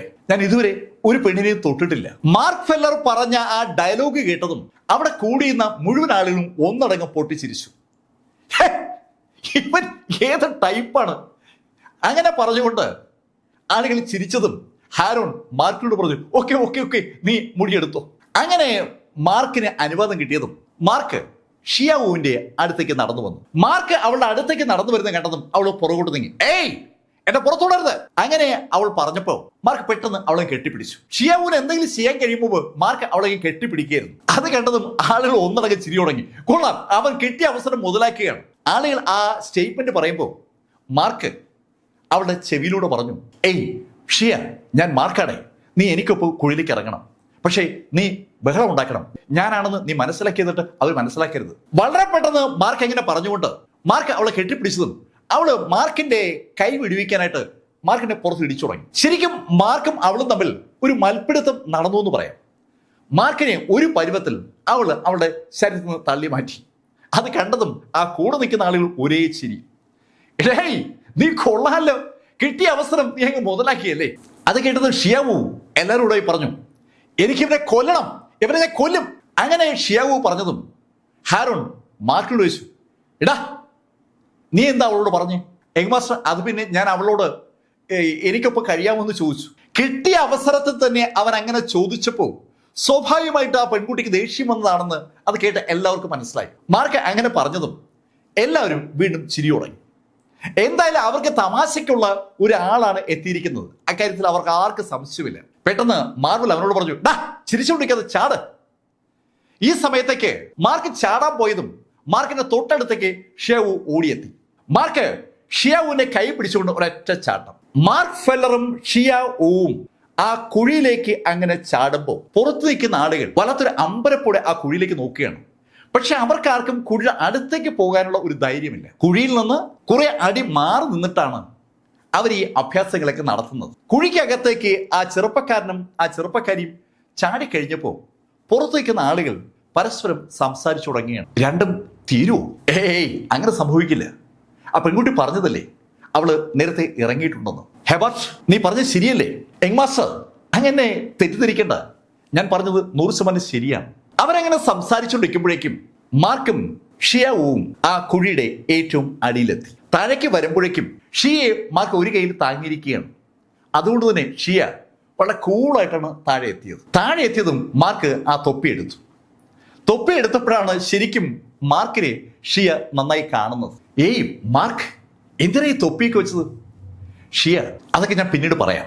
നമുക്ക് ഇവിടെ എന്തെങ്കിലും എക്സ്പ്ലോർ ചെയ്യാൻ പറ്റുമെന്ന് നോക്കാം. മാർക്ക്, ഞാൻ ഇവിടെ പലപ്പോഴും വരാറുണ്ട്. മാർക്ക്, എനിക്ക് ബ്രീത്തിങ് എക്സസൈസ് ചെയ്യാൻ ഇവിടെയല്ലേ പറ്റൂ, വേറെ ഒരിടത്തും എന്നെ കൊണ്ട് പറ്റത്തില്ല. ഞാൻ അതുകൊണ്ട് ഇവിടെ വരും. വരുന്ന സമയത്ത് പലപ്പോഴും ഞാൻ ഇന്നത്തെ ഇറങ്ങാറുണ്ട്. ഇന്നത്തെ ഇറങ്ങിയപ്പോൾ ഞാൻ പലതും കണ്ടു. ഏയ് ഷിയ, നീ എന്താ കണ്ട? മാർക്ക് വാ, ഞാൻ കാണിച്ചു തരാം. അവൾ മാർക്കിനെ കൊണ്ട് മുന്നോട്ട് നടന്നു തുടങ്ങി. ആ കുഴി ശരിക്കും താഴെ എത്തിയതിനു ശേഷം ഒരു സിലിണ്ടർ രൂപത്തിൽ മുന്നോട്ട് പോവുകയാണ്. വളഞ്ഞാണ് പോകുന്നത്. വളഞ്ഞ് മുന്നോട്ട് പോയ ആ കുഴി എത്തിച്ചേർന്നത് ശരിക്കും സമതലത്തിലുള്ള ഒരു മുറിയിലേക്കാണ്. അവിടെ നേരത്തെ എന്തൊക്കെയോ കെട്ടിടങ്ങൾ ഉണ്ടായിരുന്നു എന്ന് സൂചിപ്പിക്കുന്ന ശൈലിയിൽ വിശാലമായ ഒരു മുറ്റത്താണ് മാർക്കും ഷിയയും കൂടി എത്തിയത്. ആ മുറ്റത്തെത്തിയതും ഷിയ മാർക്കിനെയും കൊണ്ട് അവിടെയുള്ള ഒരു വാതിൽ നേരെ നടന്നു. അതിമനോഹരമായ ചിത്രപ്പണികളുള്ള മനോഹരമായ ഒരു വാതിൽ. അങ്ങനെ ആ വാതിലിന് പറയാൻ പറ്റും. ആ വാതിലിന് നേരെ ഷിയ നടന്നെത്തിയതും ആ വാതിൽ തനി അങ്ങ് തുറന്നു. ആ കാഴ്ച അവിശ്വസനീയതയോടു കൂടിയാണ് മാർക്ക് കണ്ടത്. മാർക്കിനൊന്നും മനസ്സിലാവുന്നില്ല. ഷിയ മാർക്കിനെ വിളിച്ചുകൊണ്ട് അകത്തേക്ക് അടക്കുകയാണ്. ആ വാതിലിന് അടുത്തെത്തിയ മാർക്കിന് ഒരു കാര്യം അറിയാം, ആ വാതിൽ രഹസ്യ പൂട്ടുള്ള വാതിലാണ്. അതങ്ങനെ അങ്ങ് തുറക്കാൻ പറ്റില്ല. പക്ഷേ ഷിയ കടന്നു വന്നതും വാതിൽ തുറന്നിരുന്നു. അതുകൊണ്ട് തന്നെ കൂടുതലൊന്നും ആലോചിക്കാനുള്ള അവസരം മാർക്കിന് കിട്ടിയതുമില്ല. മാർക്ക് ഷിയക്കൊപ്പം അകത്തേക്ക് കടന്നു. ഒരു ഇടനാഴിയിലേക്കാണ് അവർ കടന്നിരിക്കുന്നത്. ആ ഇടനാഴിയിലേക്ക് കടന്ന മാർക്ക് ഷിയക്കൊപ്പം മുന്നോട്ട് നടന്നെത്തിയത് വിശാലമായ ഒരു തളത്തിലാണ്. ആ തളത്തിലേക്ക് ഷിയക്കൊപ്പം കടന്ന് മാർക്ക് കാണുന്നത് ഒരു സിംഹാസനമാണ്. ആ സിംഹാസനം കണ്ട മാർക്ക് അമ്പരപ്പോടെ ചുറ്റും ഒന്ന് നോക്കുമ്പോൾ ഷിയ കൂളായിട്ട് നടന്നു വന്ന് ആ സിംഹാസനത്തിൽ കയറിങ്ങി ഇരിപ്പായി. മാർക്ക്, ഞാൻ ഇവിടെ വരുമ്പോഴൊക്കെ ഇത് കയറി ഇരിക്കും. അങ്ങനെ പറഞ്ഞുകൊണ്ട് അവൾ അതിൽ കയറി ഇരിക്കുകയാണ്. മാർക്ക് ചുറ്റുമൊക്കെ ഒന്ന് നോക്കി അവിടെ അടുത്തെത്തി. മാർക്കിനെ ഒന്നും അങ്ങോട്ട് മനസ്സിലാകുന്നില്ല. ചുറ്റും അമ്പരപ്പോട് നോക്കുന്ന മാർക്ക് ഷിയോട് ചോദിച്ചു, ഷിയ, നീ ഇവിടെ വേറെ എന്തെങ്കിലും കണ്ടായിരുന്നു? മാർക്ക്, ദാ ഇത് ഇവിടുന്ന് കിട്ടിയതാണ്. അങ്ങനെ അവൾ പറഞ്ഞതും മാർക്കിന്റെ കണ്ണുകൾ ആ സിംഹാസനത്തിന്റെ അറ്റത്തിരിക്കുന്ന ഒരു മാസ്കിലേക്ക് പതിഞ്ഞു. മുഖം മൂടിയായി ധരിക്കാൻ കഴിയുന്ന ആ മാസ്ക് കണ്ട മാർക്കിന് ഒരു ഞെട്ടൽ. ആ മാസ്കിലേക്ക് മാർക്ക് നോക്കിയപ്പോൾ മാർക്കിന്റെ മനസ്സിലേക്ക് ഒരുപാട് ചിത്രങ്ങൾ ഇങ്ങനെ കടന്നു വരികയാണ്. എന്തൊക്കെയോ ചിത്രങ്ങൾ ഒരു ചലച്ചിത്രം പോലെ മാർക്കിന്റെ മനസ്സിലൂടെ ഇങ്ങനെ ഓടി വന്നു. മാർക്ക് പെട്ടെന്ന് തല ഒന്ന് അനക്കി. തനിക്ക് സ്ഥലകാലബോധം നഷ്ടപ്പെട്ടോ? അങ്ങനെ ചിന്തയാണ് മാർക്കിനുണ്ടായത്. മാർക്ക് ആ മാസ്ക് എന്താണെന്ന് അറിയാൻ വേണ്ടി മാസ്ക് എടുക്കാനായിട്ട് കൈ മാസ്കിന് നേരെ കൊണ്ടുവന്നു. മാർക്കിന്റെ കൈ ആ മാസ്കിനടുത്ത് എത്തിയതും ശരിക്കും ഒരു ഫോഴ്സ് മാർക്കിനെ എടുത്തൊരു ഒറ്റയേറി. മാർക്ക് ആകാശത്തിലൂടെ ഉയർന്ന് ആ മുറിയുടെ ഏതാണ്ട് മുകൾ ഭാഗത്ത് ഇടിച്ച് താഴേക്ക് വീണു. മാർക്ക് എന്തു പറ്റി? ആ സിംഹാസനത്തിൽ ഇരിക്കുകയായിരുന്ന ഷിയ ഓടി മാർക്കിനടുത്തെത്തി. ഷിയ ഒന്നുമില്ല, പെട്ടെന്ന് എന്നെ ആരോ എടുത്തെറിഞ്ഞ പോലെ എനിക്കൊരു തോന്നൽ. അങ്ങനെ പറഞ്ഞിട്ട് മാർക്ക് വീണ്ടും നടന്ന് ആ സിംഹാസനത്തിന് അടുത്തെത്തി. സിംഹാസനത്തിനടുത്തെത്തിയ മാർക്ക് ആ മാസ്ക് കയ്യിലെടുക്കാൻ ശ്രമിച്ചതും വീണ്ടും അതിശക്തമായ ആരോ എടുത്ത് മാർക്കിനോട് ഒറ്റയേറി. നേരത്തെക്കാൾ ശക്തിയിലാണ് ഇപ്രാവശ്യം മാർക്കിനെ എടുത്തെറിഞ്ഞത്. മാർക്ക് ചുവരിലിടിച്ചാണ് ഇപ്രാവശ്യം താഴെ വീണത്. മാർക്ക് ഒരു പരുവത്തിൽ അവിടെ നിന്ന് ചാടി എണീക്കുമ്പോഴേക്കും ഷിയ മാർക്കിനടുത്തെത്തി. മാർക്ക് എന്താ സംഭവിക്കുന്നത്? ഷിയ, നീ ഒരു കാര്യം ചെയ്യൂ, ആ മാസ്ക് നീ ഒന്ന് എടുത്തേ. മാർക്ക് പറഞ്ഞത് കേട്ടതും ഷിയ ആ സിംഹാസനത്തിലേക്ക് വന്ന് ആ മാസ്ക് കയ്യിലെടുത്തു. മാസ്ക് കയ്യിലെടുത്തിട്ടും അവർക്ക് ഒരു കുഴപ്പമില്ല. മാർക്കിന്റെ മനസ്സിലൂടെ പലതരം ചിന്തകൾ പെട്ടെന്ന് അങ്ങനെ കടന്നു പോവുകയാണ്. മാസ്ക് കയ്യിലെടുക്കാൻ മാർക്ക് ശ്രമിച്ച 2 തവണയും മാർക്കിനെ ആ മാസ്ക് ദൂരേക്ക് എടുത്തെറിഞ്ഞിരുന്നു. പക്ഷെ അതേ മാസ്ക് ഷിയാവു എടുത്തപ്പോ ഒരു കുഴപ്പമില്ല. അത് കണ്ടതും മാർക്ക് ഷിയാവുവിനോട് പറഞ്ഞു, ഷിയ, നീ ആ മാസ്ക് ഒന്ന് ധരിച്ചേ. മാർക്ക്, എന്തൊരു പറച്ചിലായി പറയുന്നത്? എന്നെ പോലൊരു സുന്ദരി ഇതുപോലൊരു വൃത്തികെട്ട മാസ്ക് ഒക്കെ വെക്കാന്ന് പറഞ്ഞാൽ എന്ത് മോശമാണ്. ഷിയ, നീ അതൊന്ന് വെക്ക്, ഞാനൊന്ന് നോക്കട്ടെ. മാർക്ക് വീണ്ടും അങ്ങനെ പറഞ്ഞതും ഷിയ ആ മാസ്ക് എടുത്ത് അവളുടെ മുഖത്തേക്ക് അണിഞ്ഞു. ഷിയ ആ മാസ്ക് അവളുടെ മുഖത്തേക്ക് അണിഞ്ഞതും ശരിക്കും ഒരു പ്രകാശം അവളുടെ ശരീരത്തിൽ നിന്നുണ്ടായി. പ്രകാശം ഉണ്ടായെന്ന് മാത്രമല്ല, ഷിയ പെട്ടെന്ന് തറയിന്ന് മുകളിലേക്ക് ഉയർന്നു തുടങ്ങി. ഏകദേശം ഒരു 3-4 അടി മുകളിലേക്ക് ഷിയ വായുവിൽ അങ്ങനെ പൊങ്ങി നിൽക്കുകയാണ്. അതേ നിമിഷത്തിൽ ഷിയയുടെ തൊട്ടു പുറകിലേക്ക് അവളുടെ ശരീരത്തിലുള്ള പ്രകാശം ഒരു രൂപം അങ്ങ് ആർജിച്ചു. ശരിക്കും ഒരു മനുഷ്യ സ്ത്രീയുടെ രൂപം തൊട്ടു പുറകിൽ വിസിബിളായി. ആ രൂപത്തെ മാർക്ക് കൃത്യമായും കണ്ടു. ആ രൂപം കൃത്യമായും ഷിയ തന്നെയാണ്. പക്ഷെ ഷിയാണെന്ന് പറയുമെങ്കിലും ആ രൂപത്തിന്റെ ബോഡി ലാംഗ്വേജും അതിന്റെ ആ മുഖഭാവവും വല്ലാത്ത കടുപ്പമുള്ളതാണ്. ശരിക്കും ഒരു ഭയം ആ രൂപത്തെ നോക്കുന്ന ആർക്കും ഉണ്ടാവും. ഭയന്നു പോയ മാർക്ക് അടുത്ത കണ്ട തൂണിൽ അറിയാതെ പിടിച്ചു പോവുകയാണ്. ആ നിമിഷത്തിൽ ആ രൂപം പെട്ടെന്ന് അപ്രത്യക്ഷമായി. ആ സമയത്ത് തന്നെ ഷിയ തറയിലെത്തിയതും ഷിയ പെട്ടെന്ന് മാസ്ക് കഴിച്ചു. അവൾ മാസ്ക് അടിച്ചതും മാർക്ക് ഓടി അവളുടെ അടുത്തെത്തി. ഷിയ, എന്താ ഉണ്ടായ? മാർക്ക്, ഞാൻ എന്തോ സ്വപ്നം കണ്ട പോലെ തോന്നുന്നു. ഈ മാസ്ക് വെച്ചപ്പോ ഞാൻ എന്തൊക്കെയോ സ്വപ്നം കണ്ടു. ഷിയ, നീ എന്ത് സ്വപ്നമാണ് കണ്ടത്? മാർക്ക്, അതെനിക്ക് അറിയത്തില്ല, എന്തൊക്കെയോ കണ്ടു. ഓക്കെ ഷിയ, ഈ മാസ്ക് നീ സൂക്ഷിച്ചു വെക്കണം. മാർക്ക്, എനിക്കിത് വേണ്ട. ഷിയ, ഈ മാസ്ക് നിന്നെ രക്ഷിക്കാൻ സഹായിക്കുന്ന ഒന്നാണ്, നീ ഇത് സൂക്ഷിച്ചു വെക്ക്. മാർക്ക്, സത്യമാണോ പറയുന്നത്? ഷിയ, ഞാനല്ലേ പറയുന്നത്, നീ മാസ്ക് ഒരു കാരണവശാലും കളയരുത്. അങ്ങനെ മാർക്ക് പറഞ്ഞതും അവൾ ആ മാസ്ക് അവളുടെ ആ കോട്ടിന്റെ പോക്കറ്റിനകത്തേക്ക് ഇട്ടു. അതിനുശേഷം മാർക്കും ഷിയയും പുറത്തേക്ക് ഇറങ്ങി ബ്രീത്തിങ് എക്സസൈസിനുള്ള സ്ഥലം കണ്ടുപിടിച്ചു. മാർക്കും ഷിയയും അടുത്തടുത്തിരുന്ന് ബ്രീത്തിങ് എക്സസൈസ് ആരംഭിച്ചു. അവർ രണ്ടുപേരും ബ്രീത്തിങ് എക്സസൈസ് സ്റ്റാർട്ട് ചെയ്ത് ഏകദേശം അരമണിക്കൂറായപ്പോൾ മാർക്കിന് ഒരു കാര്യം ബോധ്യമായി. ഷിയ ഊവിനൊപ്പം ഇരുന്ന് ബ്രീത്തിങ് എക്സസൈസ് നടത്തിയാൽ മാർക്കിന് ബ്രീത്ത് ചെയ്യാനുള്ള ഒന്നും കിട്ടില്ല. സകല ഡാർക്ക് എനർജിയും ഷിയയിലേക്ക് കേന്ദ്രീകരിക്കും. അത് മനസ്സിലായതും മാർക്ക് ഷിയോട് പറഞ്ഞു, ഷിയ, നീ ആ മുറി പോ, ഞാൻ ഇവിടെ ഇരിക്കും. 2 വ്യത്യസ്ത സ്ഥലങ്ങളിൽ ഇരുന്നാലേ നമുക്ക് ബ്രീത്ത് ചെയ്യാൻ പറ്റും. ഷിയോട് മാർക്ക് അങ്ങനെ പറഞ്ഞതും ഷിയ ആ സിംഹാസനം ഇരിക്കുന്ന മുറിയിലേക്ക് മടങ്ങി. മാർക്ക് പുറത്തുള്ള ആ തളത്തിലേക്ക് പതുക്കെ മാർക്ക് ബ്രീത്ത് ചെയ്യാൻ ആരംഭിച്ചു. ഈ സമയത്ത് കരയിൽ നിൽക്കുന്ന ആളുകൾ ഇടയ്ക്കിടയ്ക്ക് വിളിച്ചു ചോദിക്കുന്നുണ്ട്, എന്തെങ്കിലും കണ്ടോ? മാർക്ക് ആ ശബ്ദമൊക്കെ അവഗണിച്ചുകൊണ്ട് പൂർണ്ണമായും ബ്രീത്തിങ്ങിലേക്ക് കേന്ദ്രീകരിച്ചു. അതിവേഗം സമയം ഇങ്ങനെ കടന്നു പോവുകയാണ്. പെട്ടെന്നാണ് മണിക്കൂറുകൾ കടന്നുപോയത്. മണിക്കൂറുകൾ ദിവസങ്ങളായി മാറി. 3 ദിവസം തുടർച്ചയായി മാർക്ക് ബ്രീത്ത് ചെയ്തു എന്ന് പറയാം. മാർക്കിന്റെ ശരീരത്തിലേക്ക് ഡാർക്ക് എനർജി അങ്ങനെ കയറി വരികയാണ്. മാർക്കിന്റെ ശരീരത്തിൽ ആ ഡിവൈൻ ആൽക്കമിസ്റ്റ് പവനിൽ നിന്ന് കഴിച്ച ആ പിൽസുകൾ സൃഷ്ടിച്ചിരിക്കുന്ന സ്പിരിച്വൽ എനർജി ഒരുപാടുണ്ട്. ആ സ്പിരിച്വൽ എനർജിക്ക് ഈക്വലായ അളവിൽ ഡാർക്ക് എനർജി മാർക്കിന്റെ ശരീരത്തിൽ വന്നാലേ മാർക്കിന് ബ്രേക്ക് ചെയ്യാൻ പറ്റും. 3 ദിവസമായപ്പോൾ മാർക്കിന് ഒരു കാര്യം ബോധ്യമായി. താനിതാ ഒരു ബ്രേക്കിംഗ് സ്റ്റേജിലേക്ക് എത്തിക്കൊണ്ടിരിക്കുകയാണ്. ഈ സമയത്താണ് മുകളിൽ നിന്ന് ഒരു ശബ്ദം കേട്ടത്. ഹലോ, അവിടെ എന്തെങ്കിലും കണ്ടോ? അത് കേട്ടതും മാർക്ക് ഉറക്കെ പറഞ്ഞു, ആ ഇവിടെ ഒരെണ്ണം ഉണ്ട്, തികച്ചും ഡിവൈൻ ആണത്, ഒരു ആയുധമാണ്, ഞാനത് കൊണ്ടുവരാം, അല്പസമയമെടുക്കും. താഴെ കുഴിയിൽ നിന്ന് ഉറക്കെ മാർക്ക് വിളിച്ചു പറഞ്ഞപ്പോൾ പുറത്തു നിൽക്കുന്ന ആ സംഘത്തിന് വല്ലാത്തൊരു സന്തോഷമായി.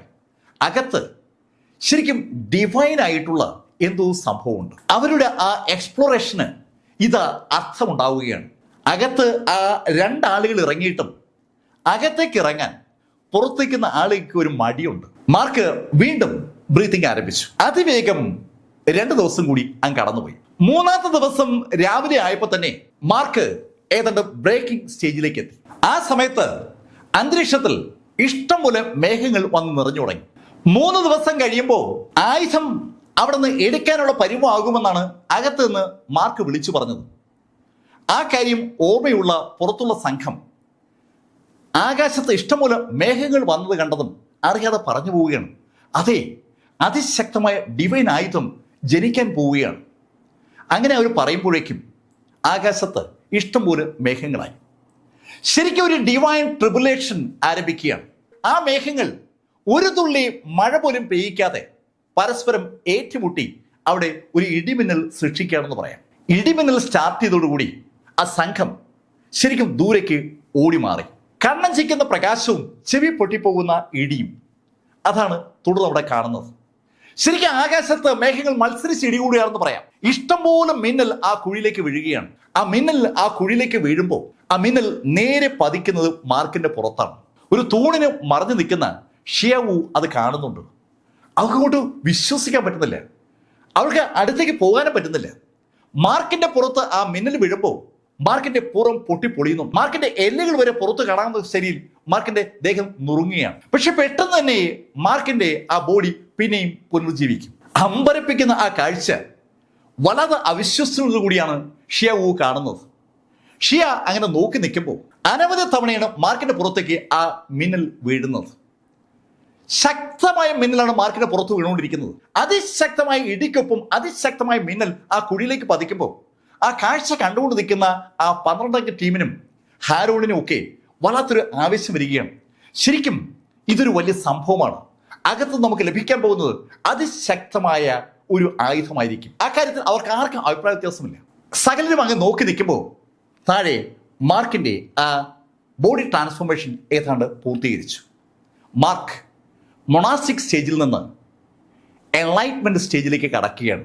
മാർഷൽ ആർട്ടിസ്റ്റുകളുടെ ഭാഷയെ പറഞ്ഞാൽ മാർക്ക് പാസ്റ്റ് മാസ്റ്ററിൽ നിന്ന് ഗ്രാൻഡ് മാസ്റ്ററായി.